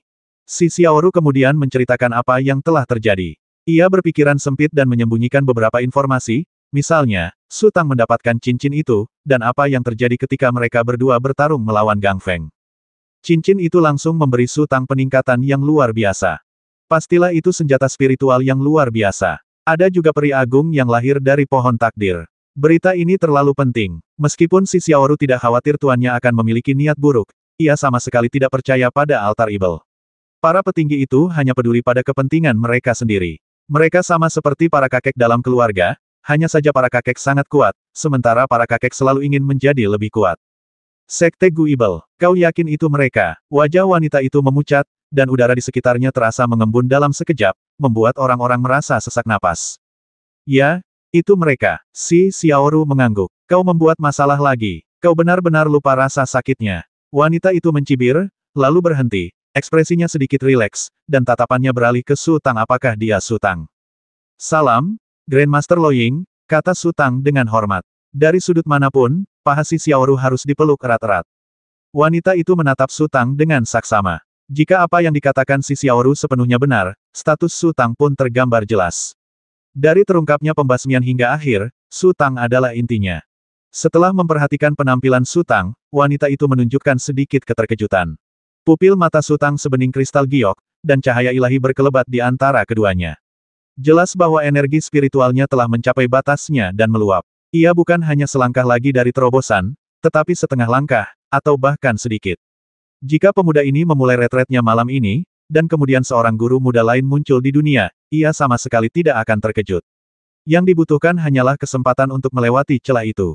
Su Tang, kan, berapa umurmu? Tanya wanita itu lembut. 20, kata Su Tang. Bahkan lebih muda dari Ru'er. Wanita itu bahkan lebih terkejut dan bergumam, mengatakan bahwa hampir setiap pria kuat yang bisa masuk jajaran master pada usia 20 tahun akan menjadi sosok yang kuat. Oh, Tuan, memangnya kenapa kalau agak kecil? Si Xiaoru tidak tahu apa yang sedang dipikirkannya dan tampak sedikit cemas. Lo Yingzu telah menjadi terkenal beberapa dekade yang lalu dan sudah menjadi orang yang cerdik. Ia segera menyadari bahwa perilaku si Xiaoru agak aneh. Ia menoleh dan menatap si Xiaoru dengan saksama. Tiba-tiba, ia menemukan secercah keindahan yang lembut di antara kedua alis si Xiaoru. Gadis ini pasti menyembunyikan banyak hal. Wanita itu tiba-tiba ingin tertawa dalam hatinya. Ketika dia dewasa, dia secara alami akan memiliki beberapa pemikiran kecil. Dia menoleh untuk melihat Su Tang. Semakin dia menatap Su Tang, semakin puas dia. Tidak seperti beberapa orang yang bertanggung jawab atas keluarga Si, dia lebih menghargai karakter, bakat, dan masa depan. Mendengarkan apa yang dikatakan si Xiaoru, dan dapat berbagi kesulitan dengan si Xiaoru, tidak pernah meninggalkannya, dan saling mengandalkan untuk hidup dan mati, sudah cukup untuk membuktikan karakter Su Tang bakat ada di depannya. Pada usia 20 tahun, dia telah mencapai titik ini. Bahkan jika altar Dewa Ibel mencurahkan banyak sumber daya dan membina murid inti dengan upaya besar, mereka tidak dapat dibandingkan dengan Su Tang untuk masa depan, sulit untuk mengatakannya sekarang. Dia pantas mendapatkan si Xiaoru. Gadis kecil itu cukup cakap. Dia pergi mencari pengalaman dan membawa pulang seorang pahlawan muda. Si Xiaoru menyadari senyum tuannya agak aneh, dan ia merasa gelisah. Ia berbisik, Tuan. Ruru, kalian kembali ke kota Hongye dulu. Aku mau cari teman. Wajah wanita itu berubah serius. Tuan, kau tidak ikut pulang bersama kami. Si Xiaoru tampak kecewa. Sekte Gu Ibel telah melakukan trik kecil ini lagi. Jika kita tidak memberi mereka pelajaran, mereka mungkin akan mengira altar Ibel kita hanyalah tiruan. Wanita itu berkata perlahan, Ruru, kau mungkin harus menanggung beberapa keluhan saat kau kembali. Bersabarlah. Saat aku kembali, aku akan mengurus semuanya untukmu. Ah, si Xiaoru bingung. Su Tang, lindungi Ru'er. Wanita itu berkata, ada yang tidak beres di kota Hongye. Ya, Su Tang menjawab. Tuan, aku tidak butuh perlindungannya. Teriak si Xiaoru. Apa yang kau butuhkan? Kata wanita itu sambil tersenyum. Si Xiaoru tidak bisa melihat wilayah Su Tang, tetapi ia mengamatinya dengan jelas. Apa maksudmu aku membutuhkannya? Si Xiaoru cemberut tak puas. Ia ingat tuannya dulu sangat baik dan dekat dengannya, tapi sekarang ia seperti mengabaikannya. Ia benar-benar tak tahu apa yang telah dilakukan bocah nakal ini hingga membuat tuannya begitu bahagia. Kalian pergi sekarang, kata wanita itu. Ruru, kamu juga harus berhati-hati. Saya mengerti, guru, kata si Xiaoru. Wanita itu tidak membuat gerakan apapun, namun sosoknya melayang bagai angin dan melayang ke kejauhan. Ketika sosok wanita itu telah menjadi titik kecil, si Xiaoru menoleh, menatap Su Tang, mengerutkan kening, dan berkata, mengapa tuanku begitu menyukaimu? Dalam kesannya, tuannya selalu sangat arogan. Selama ia tinggal di rumah si di kota Hongye, banyak orang mencoba segala cara untuk mengunjungi Lo Yingzu, termasuk sepupu si Xiaoru, tetapi tuannya tidak pernah melihat orang lain. Setelah menjadi orang paling berkuasa di dunia, Lo Yingzu tidak perlu lagi mengikuti konvensi sosial. Jika seseorang ingin bertemu dengannya, mereka akan dengan sendirinya bertemu dengannya. Jika seseorang tidak ingin bertemu dengannya, tidak ada yang berani memaksanya. Sejak Su Tang keluar, meskipun Lo Yingzu tidak banyak bicara, ia selalu berbicara dengan lembut dan tersenyum kepada Su Tang. Pada akhirnya, ia bahkan meminta Su Tang untuk melindungi dirinya sendiri, yang membuat si Xiaoru merasa sedikit canggung. Dia tampan, kita tidak bisa berbuat apa-apa, kata Su Tang. Tak tahu malu, si Xiaoru mengangkat tangannya dan memukul dahi Su Tang, lalu mengerutkan kening dan berkata, Tuan bilang kota Hongye agak tidak stabil. Kita mungkin akan dirugikan jika kembali. Apa yang sebenarnya terjadi? Siapa peduli, kata Su Tang. Dengan gunung sebagai sandaran, ia merasa lebih tenang. Kita akan tahu nanti saat kita kembali. Kereta mulai bergerak lagi, menuju kota Hongye. Menjelang senja keesokan harinya, mereka akhirnya memasuki kota Hongye. Pemandangan jalanan sama seperti biasanya, dan tidak ada yang menarik perhatian. Tidak ada perubahan di Sie Mansion juga. Ketika kereta berhenti di depan kediaman Sie, Xiaoru Sie melompat keluar dari kereta. 6 pengawal serigala hitam yang menjaga pintu tercengang ketika melihat Xiaoru Sie. Apakah kakek ada di rumah? Panggil si Xiaoru. Beberapa pengawal serigala hitam terbangun seolah-olah dari mimpi dan mengangguk berulang kali ya. Tuan Zong ada di aula belakang untuk membahas masalah. Salah satu pengawal serigala hitam berbalik dan berlari masuk. Si Xiaoru berkata, kembalilah. Ini rumahku. Apa kau benar-benar perlu memberitahuku? Itu tidak perlu. Penjaga serigala hitam berhenti dan menatap si Xiaoru dengan canggung. Su Tang berbisik kepada Baolan, kamu dan Dalu cari tempat istirahat. Aku akan menjemputmu besok. Aku baru saja melihat restoran Eight Balls. Ayo kita ke sana. Ya, jawab Baolan dengan suara rendah. Su Tang mengikuti si Xiaoru. Melihat bahwa itu adalah pemimpin si Xiaoru, pengawal serigala hitam tentu saja tidak berani menghentikannya. Melihat tidak ada orang di sekitar, si Xiaoru melambaikan tangan kepada Su Tang agar mendekat, lalu membisikkan banyak instruksi, mengatakan banyak hal acak, yang tak lebih dari sekadar memberitahu Su Tang cara mengatasi berbagai masalah. Ia telah mengatakannya berkali-kali di perjalanan, tetapi ia masih khawatir, terutama beberapa poin penting, yang ia tekankan berulang kali. Misalnya, jika ditanya tentang pedang Taiso, Anda harus mengatakan bahwa pedang itu telah hilang, dan Anda tidak dapat membiarkan mereka melihat bayangan pedang yang dipanggil Su Tang dengan bebas yang kecil harus disembunyikan dengan baik, dan jika ditanya tentang pohon takdir, Anda harus mengatakan bahwa pedang itu telah layu dan mati sepenuhnya. Su Tang sudah lama memahami bahwa intrik dalam keluarga Si sangat serius. Kalau tidak, si Xiaoru tidak akan mengalami bahaya seperti itu. Di permukaan, ia memperlakukan si Xiaoru dengan jujur, tetapi di dalam hatinya ia memikirkan hal lain. Berbeda dengan Wen Xiang terlahir dengan kebencian yang besar di pundaknya, tetapi kebencian itu jelas dan tajam, dan tidak ada pertanyaan siapa yang benar atau salah, itu hanya karena perbedaan posisi mereka si Xiaoru, di sisi lain, ditindas dan dikomplotkan oleh kerabat sedarahnya, yang sungguh keterlaluan. Mungkin, dia bisa menemukan kesempatan untuk melampiaskan amarah si Xiaoru. Saat aku berjalan ke halaman belakang, tiba-tiba aku mendengar suara yang marah kakak, katakan satu hal saja, apakah kamu senang melihat keturunan kita saling bertarung sampai berlumuran darah setelah kamu mati? Ya, saudaraku, sekaranglah saatnya untuk memperjelas semuanya. Suara lain melanjutkan. Para pengawal serigala hitam yang menjaga pintu aula konferensi tampak sangat malu. Mereka tahu apa yang terjadi di dalam. Melihat si Xiaoru masuk, mereka bingung apakah harus menghentikan si Xiaoru atau memberitahu orang-orang di dalam. Mereka berdiri di sana dengan bingung. Wajah si Xiaoru memucat. Tanpa berkata apa-apa, ia langsung berjalan, mendorong pintu ruang konferensi, dan melangkah masuk. Su Tang tampak sangat tenang dan mengikuti si Xiaoru dalam diam. Kebisingan di aula konferensi langsung mereda, dan semua mata tertuju pada si Xiaoru. Ada keterkejutan, kebingungan, keraguan, dan kekesalan. Pada saat ini, karena insiden itu terjadi secara tiba-tiba, semua orang menunjukkan jati diri mereka. Su Tang melihat sekeliling, dan dengan wawasannya yang sangat tajam, dia mengingat perubahan ekspresi setiap orang. Si Yuran, yang duduk sebagai kepala keluarga, sangat marah. Kematian tragis si Xiaoru saat berlatih di Ngarai Yixian telah sepenuhnya menghapus garis keturunannya. Beberapa saudaranya, dengan dalih tidak adanya penerus, telah melancarkan serangan kolektif, menuntut agar ia segera menunjuk seorang penerus. Retorika mereka, tentu saja, dibuat-buat, untuk mencegah bentrokan berdarah di dalam keluarga si atas posisi kepala keluarga setelah kematiannya. Tidak perlu urgensi seperti itu. Ia sudah mendekati batas kemampuan Grandmaster, sebuah terobosan akan dengan mudah memperpanjang umurnya beberapa dekade. Ini hanya akan membuktikan bahwa saudara-saudaranya telah berbalik melawannya. Jika mereka benar-benar memilih seorang penerus, sejumlah peristiwa tak terduga akan muncul, dan mungkin ia tidak akan pernah mencapai status Grandmaster. Melihat si Xiaoru, si Yuran tak kuasa menahan diri untuk berdiri dari kursi dan berkata dengan suara gemetar, "Xiaoru, apa kau baik-baik saja?" "Kakek, aku beruntung, semuanya akan baik-baik saja," kata si Xiaoru ringan. Para tetua yang duduk di kedua sisi terdiam. Jelas mereka semua agak waspada terhadap si Xiaoru, atau lebih tepatnya, takut pada gurunya.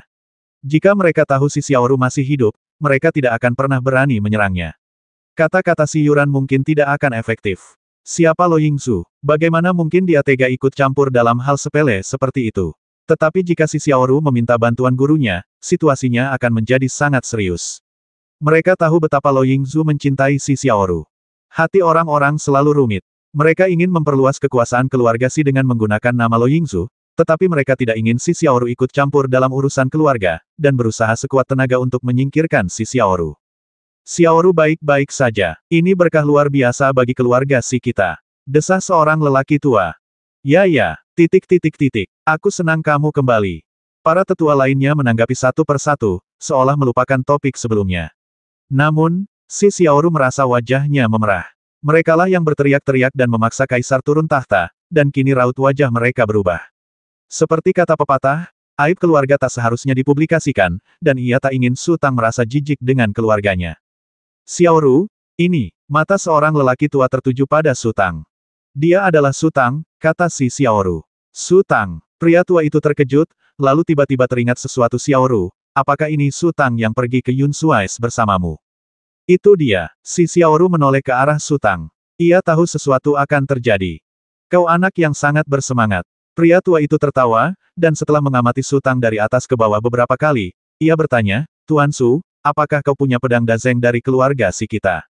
"Kehilangan," kata Su Tang. "Apa?" Pria tua itu terdiam, lalu menjadi marah dan berkata dengan suara berat, "Tuan Su, beranikah Anda mengatakan apa yang baru saja Anda katakan lagi? Pedang dazeng adalah pusaka keluarga Si. Bagaimana mungkin pedang itu hilang begitu saja? Lagi pula, kalaupun benar-benar hilang, seseorang seharusnya menunjukkan sikap takut." Ekspresi Su Tang tak tertahankan. Ia tampak tenang dan acuh tak acuh, seolah-olah ia sama sekali tidak peduli. "Aku kalah." Su Tang tertawa. Ia tampak tidak merasakan tekanan yang berasal dari lelaki tua itu. Si Xiaoru sedikit panik dan melirik Su Tang lagi, seolah berkata, "Apakah aku memberitahumu itu dengan sia-sia?" Penglihatan Lo Yingzu sangat akurat, tetapi yang dilihatnya adalah Su Tang dengan tangan kosong. Ia hanya bisa memahami ranah Su Tang, tetapi tidak bisa memahami kekuatan tempur Su Tang yang sebenarnya. Di tempat gelap, ketika Su Tang membasmi penjaga Laut Hijau di depan Yuan Ai dan yang lainnya, ia tidak menggunakan kekuatan penuhnya untuk mengaktifkan ketiga jiwa roh tersebut. Ia seharusnya melihat peningkatan yang signifikan. Meski begitu, daya mematikan yang ia tunjukkan telah mengejutkan Yuan Ai dan yang lainnya, dan Zhao Xiaoman palsu pun kehilangan semangat juangnya. Pada saat ini, entah mengapa, Su Tang tiba-tiba merasakan hasrat yang tak terkendali di hatinya. Ia berharap lelaki tua pemarah itu akan menyerangnya, dan kemudian ia bisa berduel habis-habisan dengan seorang master dengan cara yang sah. Namun, Su Tang tahu bahwa ini adalah rumah si Xiaoru, dan ia berusaha sekuat tenaga untuk mengendalikan diri. Tiba-tiba, ia teringat apa yang dikatakan Wen Xiang. Pencerahan adalah denyutan yang tak terjelaskan yang muncul dari kegelapan. Sebelum denyutan itu terjadi, ia seperti bayi yang baru lahir yang tidak tahu apa-apa dan hanya bisa meraba-raba dalam kebingungan. Setelah denyutan itu datang, semuanya tiba-tiba menjadi teratur. Anda secara alami akan tahu kapan harus menyendiri dan yakin bahwa Anda dapat menerobos dan menjadi seorang master. Su Tang tidak yakin apakah hasrat yang tumbuh dalam hatinya dapat dianggap sebagai denyutan misterius, tetapi dia tahu bahwa waktu tampaknya semakin dekat, begitu dekat sehingga dia dapat menyentuhnya dengan tangannya. Su Tang tampak sangat kasar, tetapi lelaki tua yang berbicara itu tiba-tiba terdiam dan menatap Su Tang lagi. Menurutnya, tanpa dukungan apapun, pemuda ini tidak akan pernah berani bertindak begitu lancang di aula pertemuan keluarga Si. Saat itu, seorang pemuda berusia 20-an berjalan beberapa langkah dan berkata kepada si Xiaoru dengan nada khawatir, "Xiaoru, aku senang kamu baik-baik saja. Kembalilah ke halamanmu dan istirahatlah. Ini aula pertemuan, kamu tidak boleh menerobos masuk. Kalau kamu bisa datang, kenapa aku tidak?" Si Xiaoru sama sekali tidak menghargainya. "Kamu," pemuda itu tersenyum pahit. "Omong kosong." Seorang pria parubaya di sebelah kiri menggebrak meja lalu menatap Si Yuran, "Paman Si, ini aula pertemuan keluarga Si. Seharusnya aku tidak bicara omong kosong, tapi aku benar-benar tidak tahan. Aku tidak peduli bagaimana Nona Si bersikap di kota Hongye, tapi dia akan segera menjadi menantu keluarga Hu kita. Dia harus diajari beberapa aturan. Hehe, keluarga Hu kita pasti tidak akan menoleransi kelakuannya yang buruk. Apa katamu?" Si Xiaoru terkejut dan menatap Si Yuran kakek, "Apa yang terjadi?" "Ini, Xiaoru, masalah ini." Si Yuran tampak sangat tidak wajar, dan ragu untuk berbicara. Keputusan untuk menikah dengan keluarga Hu belum lama ini, dan dia belum sempat memberitahu si Xiaoru. Saat itu, keluarga Hu datang dan mengungkapkan beberapa informasi tentang sisa-sisa kuil Zushen, meminta kerjasama dengan keluarga Si. Beberapa tetua keluarga Si tergoda, termasuk Si Yuran. Bagaimanapun, itu adalah keputusan hidup dan mati, yang pernah terdaftar sebagai salah satu dari 5 keterampilan ilahi terbesar di dunia. Selama mereka mendapatkan rahasia keputusan hidup dan mati, keluarga Si pasti akan menjadi keluarga teratas dalam kultivasi. Terlebih lagi, keluarga Hu sangat tulus dan bersumpah untuk berbagi suka dan duka bersama. Mereka hanya mengajukan satu permintaan, yaitu agar si Xiaoru menikah dengan keluarga Hu. Beberapa tetua keluarga Si langsung menyetujuinya. Meskipun Si Yuran sedikit ragu, ia tak sanggup menahan tekanan tersebut. Ia berpikir bahwa si Xiaoru sudah tua dan cepat atau lambat akan menikah, dan keluarga Hu adalah pilihan yang tepat. Akhirnya ia setuju dan menandatangani kontrak pernikahan. Sengaja agar si Xiaoru menjaga jalan. Beberapa hari kemudian, tunangan si Xiaoru akan datang dan memberi mereka waktu berdua untuk mempererat hubungan mereka. Namun, beberapa kecelakaan terjadi. Mereka sudah merencanakan dengan matang, tetapi si Xiaoru tiba-tiba pergi ke Yixianxia untuk berlatih, membuat perjalanan tunangan si Xiaoru sia-sia. Melihat ekspresi si Yuran, si Xiaoru langsung mengerti bahwa masalah ini bukannya tanpa dasar. Ia langsung terkejut dan marah, lalu berteriak, "Aku tidak peduli dengan omong kosong keluarga Hu dan keluarga Ruan, aku yang memutuskan urusanku sendiri." Si Xiaoru menyinggung keluarga Ruan karena suatu alasan. Ketika keluarga Ruan datang untuk melamar, si Yuran agak tergoda. Akibatnya, si Xiaoru dan Tuan Muda Ruan bertengkar seharian. Ketika Su Tang pertama kali memasuki kota Hongye, ia diterima sebagai adik, dan ia juga membantu si Xiaoru memikirkan cara untuk menghadapi Tuan Muda Ruan. "Kau semakin lancang," kata pria parubaya itu dengan suara berat, "apa kau meremehkan keluarga Hu kami? Sepertinya aku harus memberimu pelajaran atas nama paman-pamanku." Denganmu, si Xiaoru semakin marah. Ia hanya ingin merusak masalah ini. Dalam keputusasaan, ia berpikir bahwa melukai atau membasmi pihak lain adalah cara tercepat. "Beraninya kau tidak menghormati orang yang lebih tua."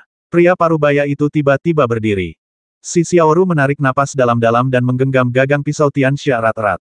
Ia dilarang keras menggunakan kekerasan di aula pertemuan. Ini adalah aturan keluarga Si. Terlepas dari benar atau salahnya, jika si Xiaoru berani menggunakan kekerasan, ia akan melanggar aturan keluarga dan akan dihukum berat.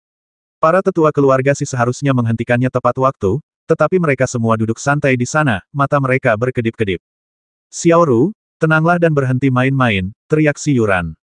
Si Xiaoru sangat kecewa dengan kakeknya saat ini. Teriakan si Yuran justru berdampak sebaliknya. Ia tiba-tiba melesat ke depan, dan pisau Tianxia menghunus gelombang pedang di udara. Pria parubaya itu melayang mundur, dan dua cahaya perak tiba-tiba keluar dari lengan bajunya, saling terkait dan melilit pisau Tianxia. "Pedang surgawi memang kuat, tapi tali ular rohku bisa menahanmu." Pria parubaya itu mencibir, "Lepaskan." Si Xiaoru mendengus kesal dan menarik pedang Tianxia kembali sekuat tenaga. Pria parubaya itu mengayunkan tali ular roh dengan ganas, mencoba merebut pedang Tianxia dari si Xiaoru, tetapi ia tidak menyangka si Xiaoru sekuat itu. Terlebih lagi, setelah berlatih dalam kegelapan, memakan kerang bergigi hitam seharian, dan melawan angin kencang, si Xiaoru juga mengalami kemajuan. Pria parubaya itu tidak hanya gagal menarik pedang, tetapi ia terhuyung ke depan selangkah. Pria parubaya itu murka dan berteriak lagi lepaskan. Pada saat ini, sesosok bayangan samar melesat dari sisi tubuhnya, kecepatannya mencapai batas reaksinya, bahkan lebih cepat daripada tamparannya. Ketika ia melihat orang itu sudah ada di depannya, mengangkat tangannya, dan menamparkan wajahnya dengan keras. Lelaki parubaya itu tanpa sadar terlempar keluar dan menghantam tiang rumah dengan keras, tali ular rohnya pun terlepas dari tangannya. Detik berikutnya, Su Tang muncul di dekat meja. Para pemuda yang duduk di kedua sisi meja secara refleks berdiri dan mengambil posisi. Su Tang bahkan tidak memandang mereka. Ia mengulurkan tangan dan mengambil handuk di atas meja, menyekat tangannya, lalu melemparkannya ke lantai. Seluruh penonton tercengang. Hu Haoren memang seorang master, tapi ia mempermalukan dirinya sendiri. Meskipun Hu Haoren sedang bersaing dengan si Xiaoru dan tidak waspada, tamparan itu terlalu keras. Melihat Su Tang lagi, energi spiritual di sekitarnya terkonsentrasi, tidak tersebar. Jelas bahwa ia belum mencapai tingkat master. Bagaimana mungkin ia bisa melukai Hu Haoren? Untungnya, itu hanya tamparan. Jika Su Tang memegang pedang, apa akibatnya? Dari petarung ke atas, setiap level memiliki efek yang jelas, terutama saat mengedarkan energi spiritual dan melancarkan serangan. Efeknya akan terungkap tanpa keraguan dan tidak ada cara untuk menyembunyikannya. Energi spiritual seorang master dapat dilepaskan untuk membentuk medan gaya unik yang hanya dimiliki olehnya. Setelah mendekati Grandmaster atau menjadi Grandmaster, medan gaya tersebut akan semakin diperkuat dan akan membentuk penghalang. Oleh karena itu, ketika Su Tang mengambil tindakan, para tetua keluarga Si telah dengan jelas menilai kekuatan Su Tang. Tuan Si, kata Su Tang dengan tenang, kakek Piao memerintahkan saya untuk melindungi Xiaoru.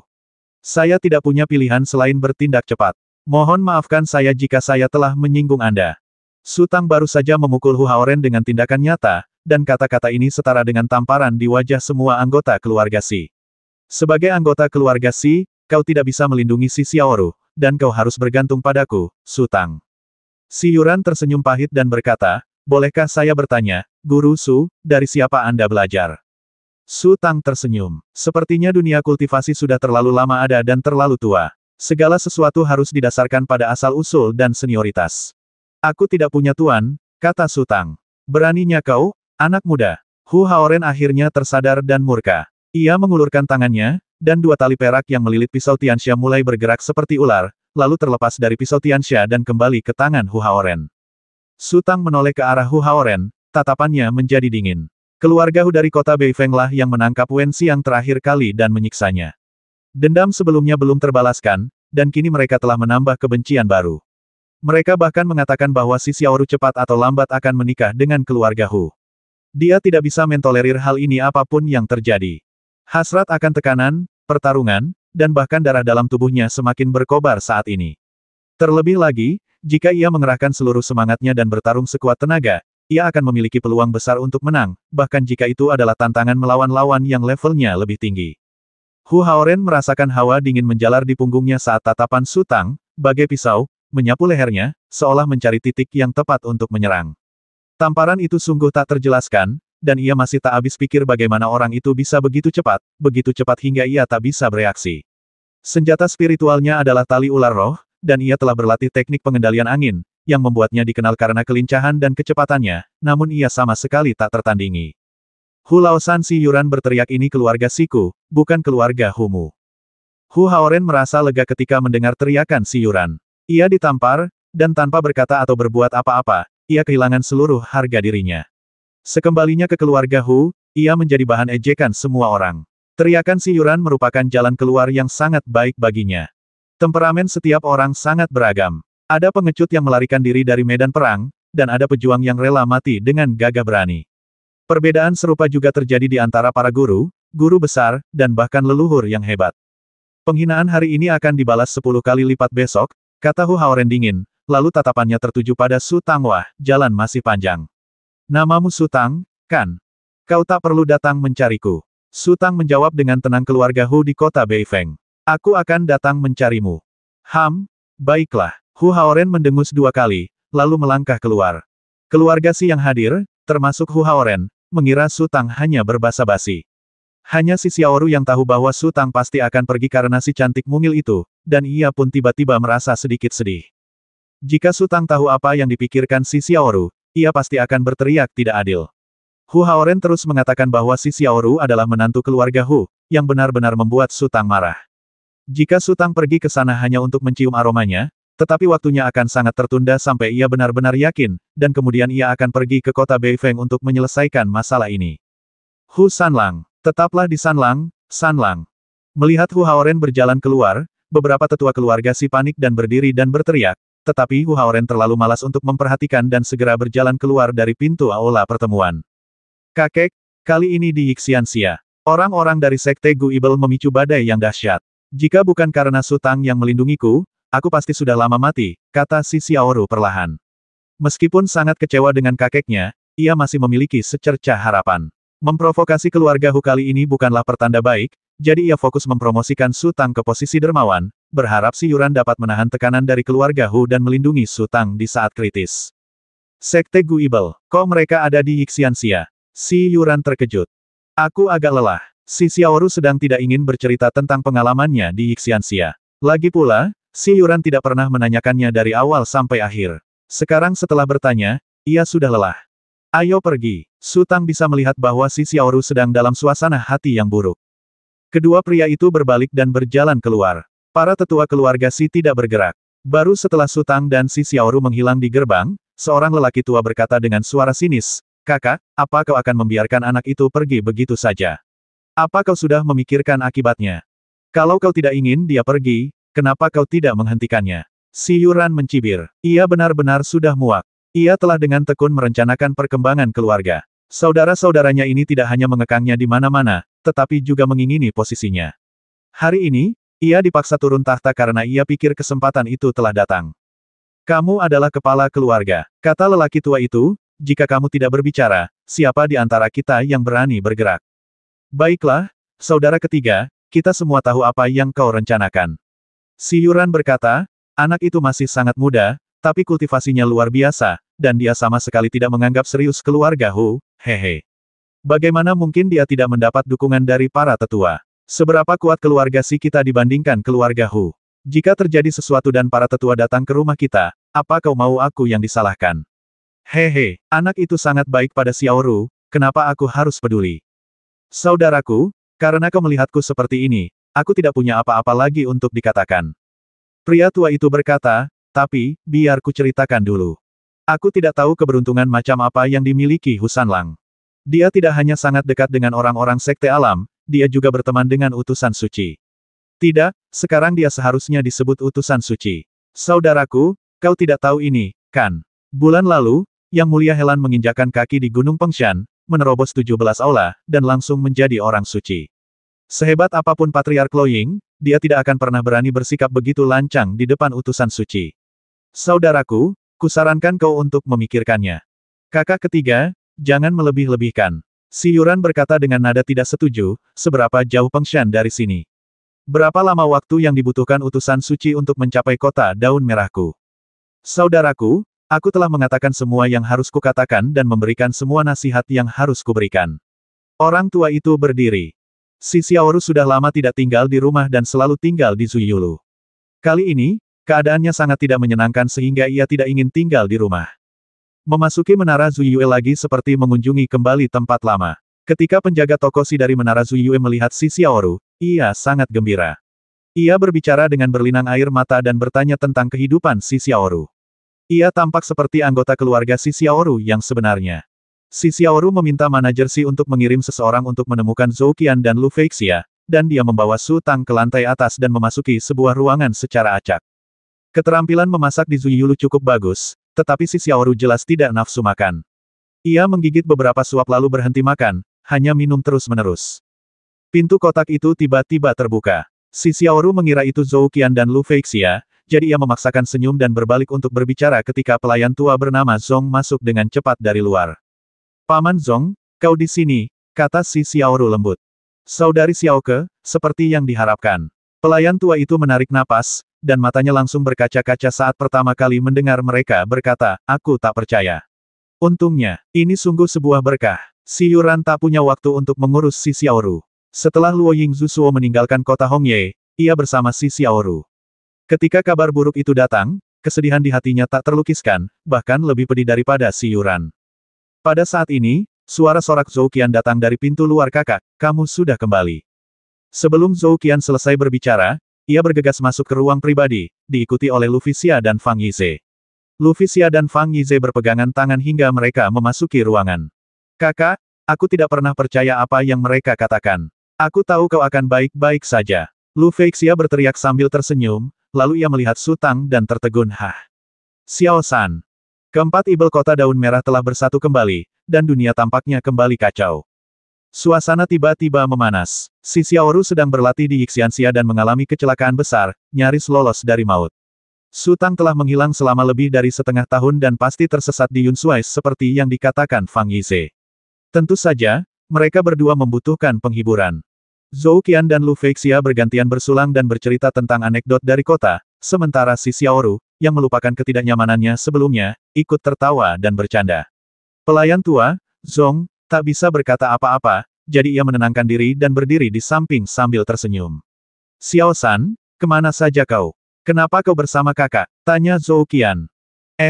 Si Xiaoru tiba-tiba terbatuk kering, kakak kedua, jangan panggil aku kakak lagi mulai sekarang. Apa namanya? Tanya Zhou Qian. Panggil aku kakak. Si Xiaoru melirik Su Tang tanpa sadar. Dulu, kepribadiannya pernah berubah, tetapi sekarang setelah ia memiliki seseorang yang disukainya, tentu saja ia harus berusaha keras untuk mengubahnya. Zhou Qian dan Lu Fixia tak bisa menahan diri untuk saling memandang, merasa si Xiaoru agak aneh. Aku tersesat di Danau Yunsui, kata Su Tang. Aku tahu kau pasti tersesat, kata Fang Yize sambil tersenyum. Aku mencarimu dan ternyata kau sudah pergi ke 900 mil. Hantu melihat kesedihan. Apalagi kau, bahkan seorang master pun bisa tersesat. Su Tang tersenyum dan tatapannya tertuju pada Lu Fixia kakak keempat, metode yang kuajari sangat efektif, kan? Sepertinya kau sudah menangkap kakak Fang. Apa yang kamu ajarkan padanya? Fang Yize bertanya dengan rasa ingin tahu. Lu Fixia sangat cemas. Ia mengambil sepotong kue manis dan memasukkannya ke dalam mulut Su Tang, sambil berteriak, kalau kau tidak bisa bicara, jangan bicara. Tidak ada yang menganggapmu bodoh. Aku tahu ini, Xiao Fang, kau seharusnya bertanya padaku, kata Zhou Qian. Kakak kedua, kalau berani ngomong sembarangan, aku nggak akan mau berteman lagi sama kamu. Teriak Lu Fixia. Hei, kau masih berteman baik denganku? Tanya Zhou Qian sambil tertawa aneh, awalnya kau memang bukan teman baikku. Sekarang, kau hanya berteman baik dengan saudaramu, Fang. Wajah Fang Yize sedikit memerah, dan ia menatap Lu Fixia dengan tatapan penuh kasih sayang. Sebenarnya, Su Tang tidak salah, ia benar-benar terpikat oleh Lu Fixia, dan dari lubuk hatinya. Zhou Qian dan Lu Fixia tertawa dan bercanda sejenak, lalu menatap Su Tang dan berkata dengan penyesalan, Xiao San, kamu melewatkan kesempatan besar. Berkah macam apa? Su Tang tercengang. Tidakkah kau memperhatikan pohon buah di lembah itu? Zhou Qian melirik sekeliling tanpa sadar dan merendahkan suaranya, pohon buah itu pasti dipelihara oleh pohon takdir dan menghasilkan banyak buah yang luar biasa. Buah-buah itu sangat baik untuk kesehatan kita. Ya, kita semua berbagi dan makan banyak, tapi kamu tidak mendapat satu pun. Lu Fixia juga tampak menyesal. Kakak, oh tidak, kakak baik sekali padamu, kata Zhou Qian, ketika hanya tersisa selusin buah, dia bilang untuk tidak menyentuhnya sama sekali. Dia menyembunyikannya di gudang es, katanya dia menyimpannya untukmu. Oh, jangan bahas itu, sungguh memilukan. Kata Lu Fixia, beberapa bulan kemudian, kami masuk ke gudang es dan melihat semua buahnya telah membusuk. Su Tang tak kuasa menahan diri untuk menatap si Xiaoru. Ia tiba-tiba teringat sebuah pepatah menerima kebaikan seorang wanita cantik adalah hal yang paling sulit. Si Xiaoru tersipu. Dulu, menerima bagian Su Tang adalah hal yang wajar baginya. Sebagai anak tertua, ia harus mengurus saudara-saudaranya. Namun kini, hubungannya dengan Su Tang telah berubah. Mengingat kejadian itu, hubungannya pun berubah. Seolah-olah ia selalu terpikat pada Su Tang dan berusaha keras untuk menyenangkannya. Berhenti bicara, ayo minum, teriak si Xiaoru. Kakak, wajahmu merah sekali. Zhou Qian akhirnya menyadari ada yang tidak beres baru beberapa hari sejak terakhir kali kita bertemu, seharusnya toleransi alkoholmu tidak seburuk ini, kan? Siapa bilang? Si Xiaoru menggebrak meja, lalu menuangkan semangkuk besar makanan untuk dirinya sendiri dan berteriak, "Semuanya, minumlah semangkuk ini." Setelah itu, si Xiaoru mengambil mangkuk dan menuangkannya ke dalam mulutnya. Kita baru saja menyinggung seseorang dari keluarga Hu. Apapun bisa terjadi. Su Tang mengerutkan kening dan berkata, "Kurangi minum." Fiuh, si Xiaoru minum terlalu cepat. Mendengar kata-kata Su Tang, tanpa sadar ia berhenti minum. Akibatnya, seteguk anggur mengenai hidungnya dan ia mulai batuk hebat. Ia batuk 7 atau 8 kali, lalu berpura-pura tenang dan meletakkan mangkuk besar di atas meja. Kotak itu langsung terdiam, dan bahkan pelayan tua bernama Zong menatap si Xiaoru dengan heran. Zhou Qian dan Lu Feixia tampak seperti melihat hantu. Mata mereka terbelalak tak percaya. Mereka menatap Su Tang, lalu si Xiaoru, tak mampu berkata-kata. Si Jinping terbiasa berkuasa dan mendominasi. Kapan ia pernah tunduk dan dikendalikan orang lain? Si Xiaoru merasa malu sekaligus kesal. Selama pelatihannya di Yixianxia, ia perlahan-lahan mulai merasa bergantung pada Su Tang. Ketika Su Tang menghentikannya, ia tanpa sadar menurutinya. Kini ia menyadari ada yang tidak beres, tetapi sudah terlambat. Masih ada setengah gelas anggur tersisa di mangkuk. Jika ia mengambilnya dan meminumnya, orang-orang akan merasa ia berusaha menutupi kesalahannya. Kakak keempat, kapan kamu dan Xiao Fang akan menyelesaikan masalah mereka? Si Xiaoru mengganti topik pembicaraan. Keluarganya mengatakan akan memakan waktu 2 atau 3 bulan untuk mempersiapkannya, kata Lu Feixia. 2 atau 3 bulan, sebentar lagi akan tiba, kata si Xiaoru. Kalau begitu, aku akan bersulang untukmu dan mendoakanmu pernikahan yang bahagia dan pernikahan yang langgeng dan bahagia.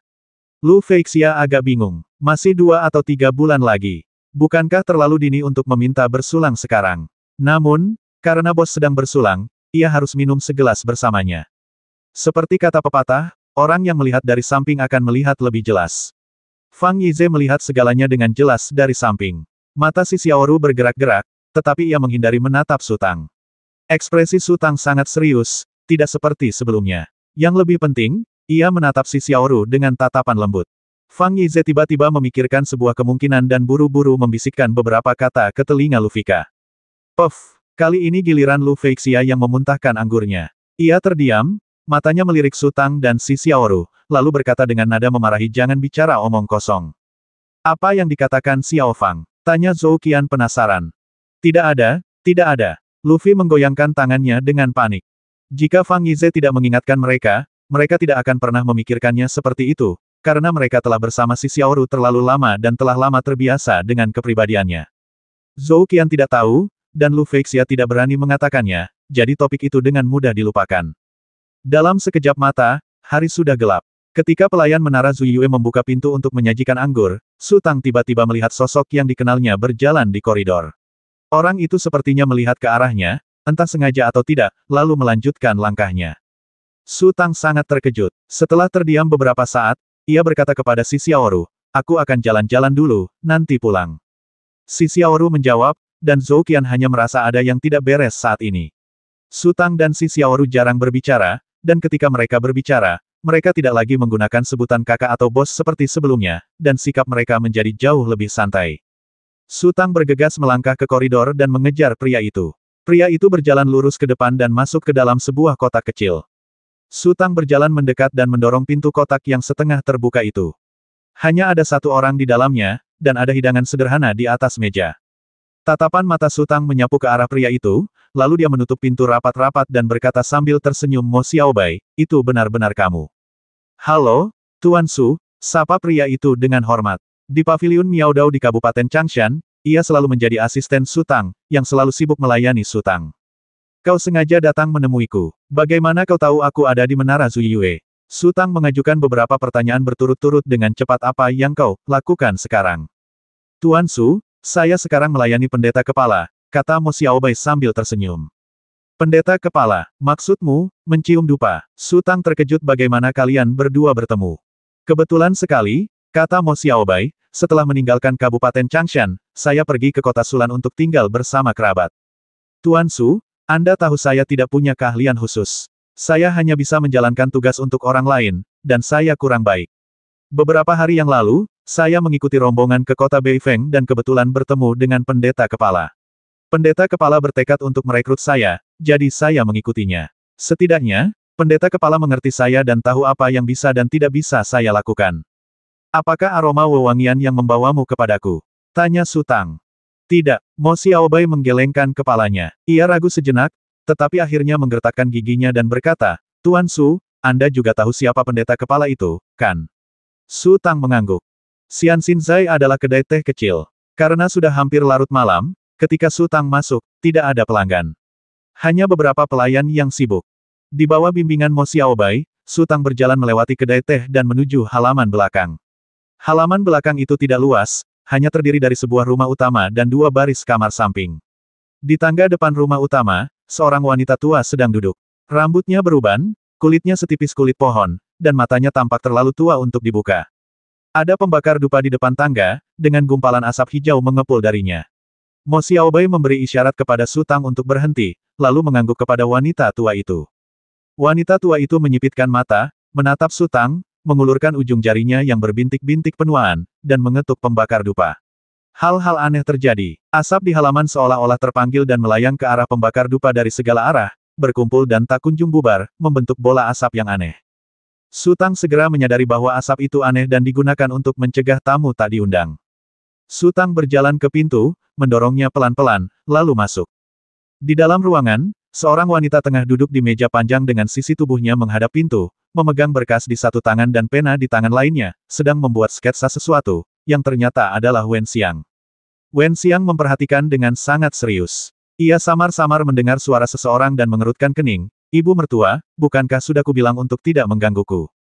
Su Tang tersenyum, berdiri di belakang Wen Xiang, dengan lembut mengambil sejumput rambut panjangnya dengan ujung jarinya, mengendusnya, lalu mengulurkan tangannya dari belakang dan perlahan membelai pipi Wen Xiang. Wen Xiang tertegun sejenak, lalu tersenyum, menyandarkan kepalanya, dan menyandarkannya di dada Su Tang. Setelah beberapa saat, ia berkata lembut, Su Tang, maafkan aku. Ada apa? Tanya Su Tang heran. Aku tahu orang-orang dari Sekte Guibel sedang main-main di Yixianxia 2 hari yang lalu. Sudah terlambat. Seharusnya aku pergi mencarimu dulu, tapi... Bodoh. Su Tang tertawa dan berkata, tanah gelap begitu luas dan medannya begitu rumit. Di mana kau akan menemukanku? Aku tahu, itu sebabnya aku tidak pergi. Aku sudah berteman dekat dengan Sekte Guibel. Wen Xiang berkata perlahan, jika kau benar-benar tidak bisa kembali, aku akan menghancurkan mereka dengan segala cara. Apakah kamu punya hubungan dengan Sekte Guibel? Kita semua cuma tikus yang menyeberang jalan, semua orang meneriaki kita. Wen Xiang tertawa dan berkata, bukankah wajar kalau kita berkolusi satu sama lain? Orang-orang Sekte Guibel itu kejam dan sadis, dan menurutku mereka tidak takut mati dan sangat sulit dihadapi. Su Tang berkata, mereka hanyalah sekelompok guk-guk gila. Apa perlu bekerja sama dengan mereka? Su Tang tahu bahwa Wen Xiang sangat mandiri, dan dia tidak ingin ikut campur dalam urusan Wen Xiang, tetapi peringatan ini harus diberikan. Kita cuma memanfaatkan satu sama lain. Apa menurutmu aku benar-benar menganggap mereka temanku? Tanya Wen Xiang, lalu menambahkan, bagaimana kau tahu aku di sini? Apa Xiaobai memberitahumu? Ya, Su Tang menarik kursi dan duduk di sebelah Wen Xiang. Apakah kamu akan berurusan dengan keluarga Hu? Ya, kau tahu, hehe. Aku memang berpikiran sempit. Melihat mereka begitu riang, aku jadi susah makan dan tidur. Aku selalu ingin melakukan sesuatu. Wen Xiang berkata sambil tersenyum, kau juga harus hati-hati. Kalau kau berani mengabaikanku lagi, aku tidak akan membiarkanmu pergi bahkan jika aku berubah menjadi abu. Jangan mengalihkan pembicaraan. Su Tang bertanya, apa yang akan kau lakukan? Seberapa yakin dirimu? Wen Xiang terdiam sejenak, lalu berbisik, aku baru kembali 1 jam yang lalu. Kau tahu apa yang kulakukan? Melakukan apa? Seseorang mengatakan kepada saya bahwa Hu Haoren tampaknya berselisih dengan keluarga Xi dan meninggalkan kota Hongye dengan marah bersama anak buahnya. Wen Xiang berkata, tentu saja saya akan mengejarnya. Dia adalah seorang master. Su Tang mengerutkan kening. Aku tidak melawannya secara terbuka. Apa kau lupa apa yang kulakukan sebelumnya? Wen Xiang tertawa, lupakan saja Grandmaster. Sekalipun dia Grandmaster, aku masih punya cara untuk menghadapinya. Hehe, aku berlatih seni hidup dan mati. Kau membasminya. Su Tang terharu. Wen Xiang mengangguk dan berkata, coba tebak apa yang ingin kulakukan. Jika itu Su Tang di masa lalu, ia mungkin harus berpikir keras. Tetapi sekarang, Su Tang telah sepenuhnya dewasa dan memiliki pemahaman tentang kekuatan berbagai pihak. Ia segera mengerti apakah kau mencoba menimbulkan konflik antara keluarga Hu dan Xi dan kemudian mengambil keuntungan darinya. Kau setengah benar, kata Wen Xiang. Aku tidak akan mendapatkan apapun dari keterlibatanku. Sebaliknya, jika aku mengungkapkan identitas asliku, aku akan menjadi sasaran kritik publik. Lalu apa yang ingin kau lakukan? Su Tang terdiam, matanya tiba-tiba menegang. Kau ingin pergi ke kota Beifeng. Keluarga Si sangat kuat. Jika keluarga Hu ingin membuat keluarga Si tunduk, semua orang tua dan keras kepala di keluarga itu harus keluar. Kota Beifeng akan kosong. Wajah Wen Xiang berubah dingin. Aku akan menghancurkan akar mereka sepenuhnya. Su Tang tercengang. Rencana Wen Xiang sangat kejam. Pertama, ia menjebak seseorang, lalu ia memancing harimau itu menjauh dari gunung.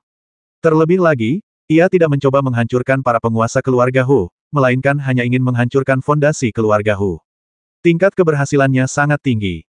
Bagaimana jika seseorang dari keluarga Hu mengetahuinya? Tanya Su Tang. Kalau begitu, tergantung siapa pelakunya. Kalau aku membasmi seseorang dari keluarga Si dan menyalahkan keluarga Hu, Si Yuran tidak akan tertipu. Dia sangat teguh pendiriannya. Wen Xiang berkata, kepala keluarga Hu, Hu Hanfei, sangat serakah. Sekalipun tahu itu bukan ulah keluarga Si, dia akan tetap menuduh mereka sampai mati. Di satu sisi, aku bisa memaksa keluarga Si untuk menyerah dan menuntut kompensasi, dan di sisi lain, aku bisa diam-diam melacak pelaku sebenarnya.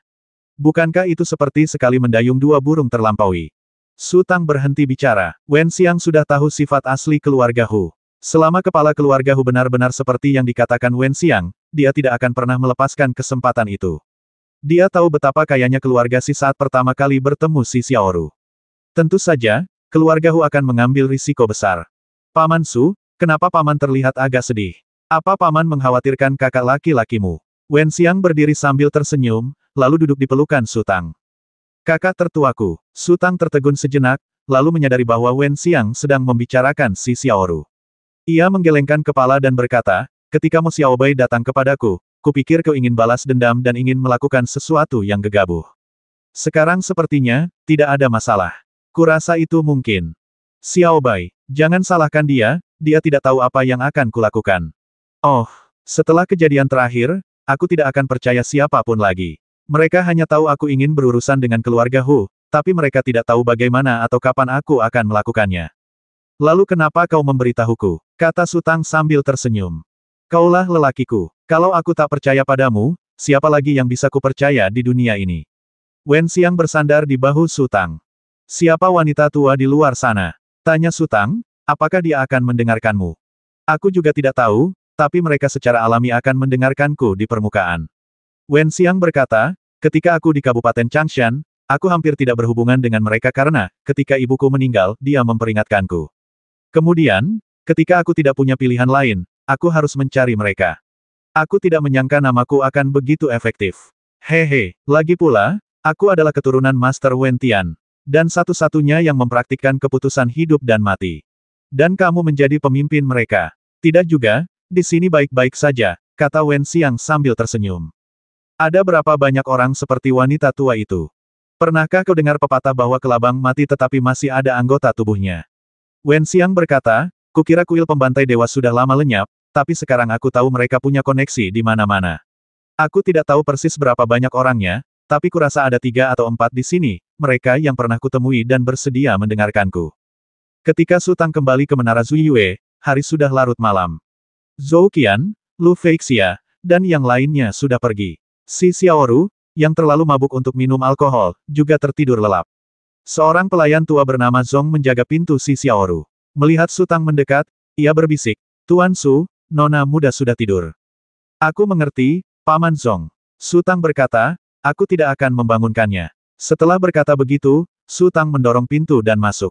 Mata pelayan tua bernama Zong berkedip, tetapi ia tidak menghentikan Su Tang, karena ia dapat melihat dengan jelas bahwa hubungan antara Si Xiaoru dan Su Tang telah mengalami perubahan yang sangat halus. Gadis yang dulunya naif telah menjadi gadis muda yang penuh cinta. Berbeda dengan keluarga Si lebih peduli dengan latar belakang keluarga pihak lain dan apakah mereka dapat memberikan manfaat bagi keluarga Si. Dalam benaknya, selama Si Xiaoru bahagia, itu segalanya. Su Tang masuk ke kamar dalam dan melihat Si Xiaoru berbaring di tempat tidur, tertidur lelap. Wajahnya memerah, dan karena tubuhnya panas karena minum, ia menyingkirkan selimut, memperlihatkan tubuhnya yang anggun. Pakaian dalamnya yang tipis tak mampu menyembunyikan kecantikannya. Su Tang menatap Si Xiaoru dengan tenang, suasana hatinya sedang bergejolak. Ia bersama Wen Xiang karena memang sudah seperti itu. Ia merasa kasihan padanya, dan Wen Xiang berterima kasih padanya. Mereka berdua telah menyelamatkan nyawa satu sama lain, jadi semuanya terjadi begitu saja. Bersama si Xiaoru pada dasarnya adalah takdir. Dalam keadaan normal, Su Tang tidak akan berani berbuat apapun pada si Xiaoru, bahkan jika ia punya nyali. Sekarang setelah itu terjadi, Su Tang harus bertanggung jawab. Terlebih lagi, selama beberapa hari hidup dan mati, berbagi kesulitan, posisi si Xiaoru di hatinya menjadi semakin penting. Terlebih lagi, si Xiaoru selalu memperlakukannya dengan baik. Saat mereka minum-minum, ia mendengar Zhou Qian berkata bahwa si Xiaoru lebih suka membiarkan buah membusuk di gudang es daripada menyimpannya untuknya, dan ia sangat tersentuh. Rencana Wen Xiang melibatkan keluarga Si. Memberitahu si Xiaoru akan tidak adil bagi Wen Xiang, yang telah mempercayainya tanpa syarat, dan itu akan menjadi pengkhianatan. Tidak memberitahunya juga tidak adil bagi si Xiaoru. Dengan semua ahli dari keluarga Hu yang bertugas, tidak ada yang bisa memprediksi bagaimana hasilnya nanti. Jika konflik serius meletus, keluarga Si akan menderita kerugian besar, dan ia akan malu atas kepercayaan si Xiaoru. Satu-satunya penyesalannya adalah dia masih kekurangan kekuatan yang bisa mengendalikan segalanya. Setelah berdiri cukup lama, Su Tang menghela napas lega dan berjalan perlahan.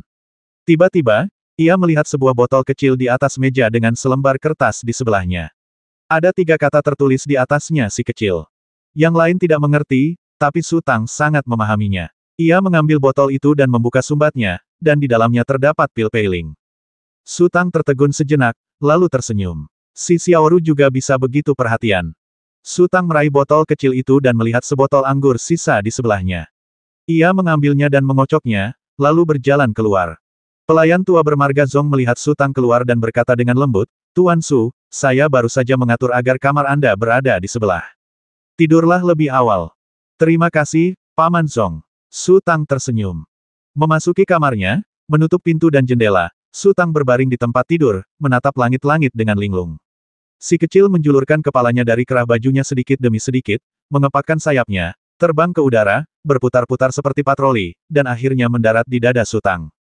"Si kecil, apakah kau dan Wen Xiang melakukan sesuatu tanpa memberitahuku?" tanya Su Tang. "Tidak." Si kecil membuka matanya lebar-lebar. "Lalu kenapa dia bilang lukanya sembuh begitu cepat karenamu?" tanya Su Tang. "Mungkin karena aku membuatnya bahagia setiap hari, jadi." Sebelum si kecil sempat menyelesaikan ucapannya, Su Tang mengangkat tangannya dan menjentik dahi si kecil, membuat si kecil terjatuh. "Oke, sekarang kamu bisa bilang kamu bisa panik tanpa berkedip atau berdebar-debar." "Hehe." Si kecil bangkit, terbang ke ujung hidung Su Tang dan mendarat, menatap mata Su Tang dengan serius. "Bu, sepertinya suasana hatimu sedang tidak baik. Apakah kamu tahu apa itu suasana hati?" Su Tang tidak dapat menahan tawa. Melihat Su Tang tersenyum, si kecil langsung bersemangat dan berteriak, "Bu, bermainlah denganku. Aku akan senang setelah bermain sebentar." "Apa yang harus dimainkan?" tanya Su Tang. "Bermain tangkap," kata si kecil. "Anak kecil, sembunyikan napasmu dan cari sudut untuk bersembunyi. Aku tidak bisa menemukanmu." Su Tang berkata, "Di mana aku bisa bersembunyi dengan ukuranku?" Lalu, si kecil berpikir sejenak lalu berkata, "Kalau begitu ceritakan padaku sebuah kisah." Ya. Selama periode ini, ia tidak pernah bersama Little Bit, dan ia tidak membiarkan Little Bit keluar setiap hari, yang hampir seperti penjara terselubung. Su Tang sedikit melunakkan hatinya dan berkata, "Baiklah, ambilkan aku segelas air dulu." "Hai," jawab si kecil dengan gembira, lalu terbang ke meja dan meraih gagang teko. Teko itu penuh teh dan sangat berat, tetapi si kecil cukup kuat. Ia meraih gagangnya dan terbang, mengisi cangkir teh dengan teh, lalu terbang kembali ke Su Tang yang sedang memegang cangkir teh. Su Tang mengambil cangkir teh, menyesapnya beberapa kali, lalu berdeham. Melihat hampir tidak ada teh tersisa di cangkir, ia mengeluarkan pil peiling, memasukkannya ke dalam cangkir, dan mengocoknya perlahan. Su Tang memperhatikan mata anak kecil itu terus melirik botol anggur di atas meja, lalu berkata sambil tersenyum, "Tuangkan segelas anggur untukmu, anggur itu untukmu." Si kecil bahkan lebih gembira dan terbang untuk menuangkan segelas anggur. Karena tidak ingin membuat Su Tang marah, ia sangat menahan diri dan hanya menuangkan setengah gelas. Ia juga mengambil beberapa buah anggur dari piring buah di atas meja. Peti Su Tang menjadi meja perjamuannya, berisi ramuan, anggur, dan buah anggur. Pada suatu ketika, Su Tang berbicara perlahan. Si kecil mendengarkan dengan saksama, terkadang menyesap anggur, terkadang menggigit bubur buah, dan terkadang menyesap ramuan ajaib. Harapannya tidak tinggi. Baginya, inilah momen paling membahagiakan. Dalam beberapa hari berikutnya, kota Hongye tetap damai. Keempat ibel itu sering berkumpul untuk mengobrol. Namun, si Xiaoru sering kali berdiri di sana dalam keadaan linglung untuk waktu yang lama tanpa berkata apa-apa. Itu tidak ada hubungannya dengan Su Tang, tetapi sepenuhnya karena perasaan batinnya. Setelah menimba pengalaman dan bertemu banyak murid luar biasa dari sekte lain, wawasan si Xiaoru pun meluas. Seperti sebelumnya, ia minum dan mengobrol seharian, membahas topik-topik tak penting, seakan-akan ia hanya menunggu ajal menjemput. Si Xiaoru tiba-tiba menyadari bahwa ia tidak menginginkan kehidupan seperti ini. Zhou Qian dan Lu Feixia tampak santai dan puas. Mereka sudah terbiasa. Jika si Xiaoru mengusulkan untuk pergi mencari pengalaman lagi, kemungkinan besar mereka akan keberatan. Zhou Qian tidak memiliki cita-cita yang tinggi. Ia percaya bahwa kedamaian dan keamanan adalah berkah. Lu Feixia akan segera menikah dengan Fang Yize, jadi ia tidak akan pergi keluar dan membuat masalah. Sebaik apapun sahabat, mereka mungkin akan terpisah karena jalan yang berbeda. Sama seperti saat ini, si Xiaoru tiba-tiba merasa kehidupan sebelumnya sangat membosankan. Ia ingin melangkah keluar seperti tuannya, ke dunia dengan langit dan bumi yang luas. Kota Hongye terasa sangat kecil. Sore harinya, keluarga Fang Yize datang berkunjung, jadi Lu Feixia dan Fang Yize pulang lebih awal. Zhou Qian minum terlalu banyak dan pergi mencari kamar untuk beristirahat. Hanya si Xiaoru dan Su Tang yang tersisa di dalam kotak. Tiba-tiba, pintu terbuka, dan pelayan tua bernama Zong dengan hormat minggir. Kemudian, Lo Yingzu masuk perlahan. Tuan, si Xiaoru berteriak kegirangan dan melompat, lalu bergegas maju untuk memeluk lengan Lo Yingzu. Mulutmu bau alkohol, kata Lo Yingzu dengan marah. Hehe, Tuan, kenapa baru kembali sekarang? Tanya si Xiaoru sambil tersenyum. Aku menemukan beberapa teman lagi, kata Lo Yingzu, kamu tidak mengalami ketidakadilan apapun akhir-akhir ini, kan? Siapa yang berani? Hu ketiga dari keluarga Hu ingin menindasku, jadi Su Tang datang dan menamparkan wajahnya, haha, lalu membuatnya lari karena marah, kata si Xiaoru. Dialah yang pertama kali mengangkat masalah ini untuk mencari perlindungan bagi Su Tang. Dia punya firasat samar bahwa keluarga Hu tidak akan membiarkannya begitu saja. Semakin tenang sekarang, semakin besar badainya. Oh, Lo Yingzu menatap Su Tang dengan heran, lalu mengeluarkan sebuah botol emas kecil, meletakkannya di atas meja, dan berkata kepada Su Tang, ini untukmu. Ini, Su Tang tertegun dan berdiri cepat. Ini pil penghilang debu. Lo Yingzu berkata dengan tenang, semangatmu semakin penuh. Minumlah pil penghilang debu setiap 3 hari. Saat jantungmu berdebar dan ingin beristirahat, habiskan semua pil penghilang debu. Aku tidak membawa apapun saat meninggalkan altar Dewa Ibel kali ini, jadi aku harus meminjam beberapa dari teman. Terima kasih, Guru Agung. Su Tang tampak sedikit gelisah. Ia tahu bahwa ia bisa menerima hadiah sebesar itu sepenuhnya berkat si Xiaoru. Guru Loying begitu menyayangi si Xiaoru sehingga ia mencarikan beberapa ramuan untuknya. Dari nada suaranya, sepertinya si Xiaoru akan sangat membantu untuk menjadi seorang guru. Zong tua, kata Luo Yingzu. Pelayan tua bernama Zong bergegas masuk dan bertanya dengan hormat, apa instruksi Anda, leluhur agung? Kau belum pernah memiliki senjata spiritual yang cocok, jadi aku akan memberimu pedang King Feng ini. Lo Yingzu mengeluarkan pedang pendek dari pinggangnya dan menyerahkannya kepada pelayan tua bernama Zong. Ini, pelayan tua bermarga Zong itu tertegun, bibirnya bergetar. Tanpa bimbingan leluhur agung, pelayan tua ini tidak akan pernah berada di tempatnya sekarang. Ini. Jangan terlalu formal. Lo Yingzu tersenyum dan berkata, Zong tua, kalau kau tidak menjagaku, aku tidak akan merasa nyaman dengan anak ini. Aku sangat berterima kasih atas dukunganmu yang tak tergoyahkan selama lebih dari 1 dekade. Inilah yang pantas kau dapatkan. Tuan, di mana milikku? Teriak si Xiaoru. Bukankah aku baru saja bilang kalau aku sedang terburu-buru saat meninggalkan altar Dewa Ibel dan tidak membawa apapun? Kata Lo Yingzu sambil tersenyum. Si Xiaoru sedikit tidak puas. Su Tang punya hadiah, bahkan pelayan tua bernama Zong pun punya hadiah, tapi tidak ada hadiah untuknya. Lupakan saja, setelah beberapa saat, kau bisa kembali ke altar Dewa Ibel bersamaku.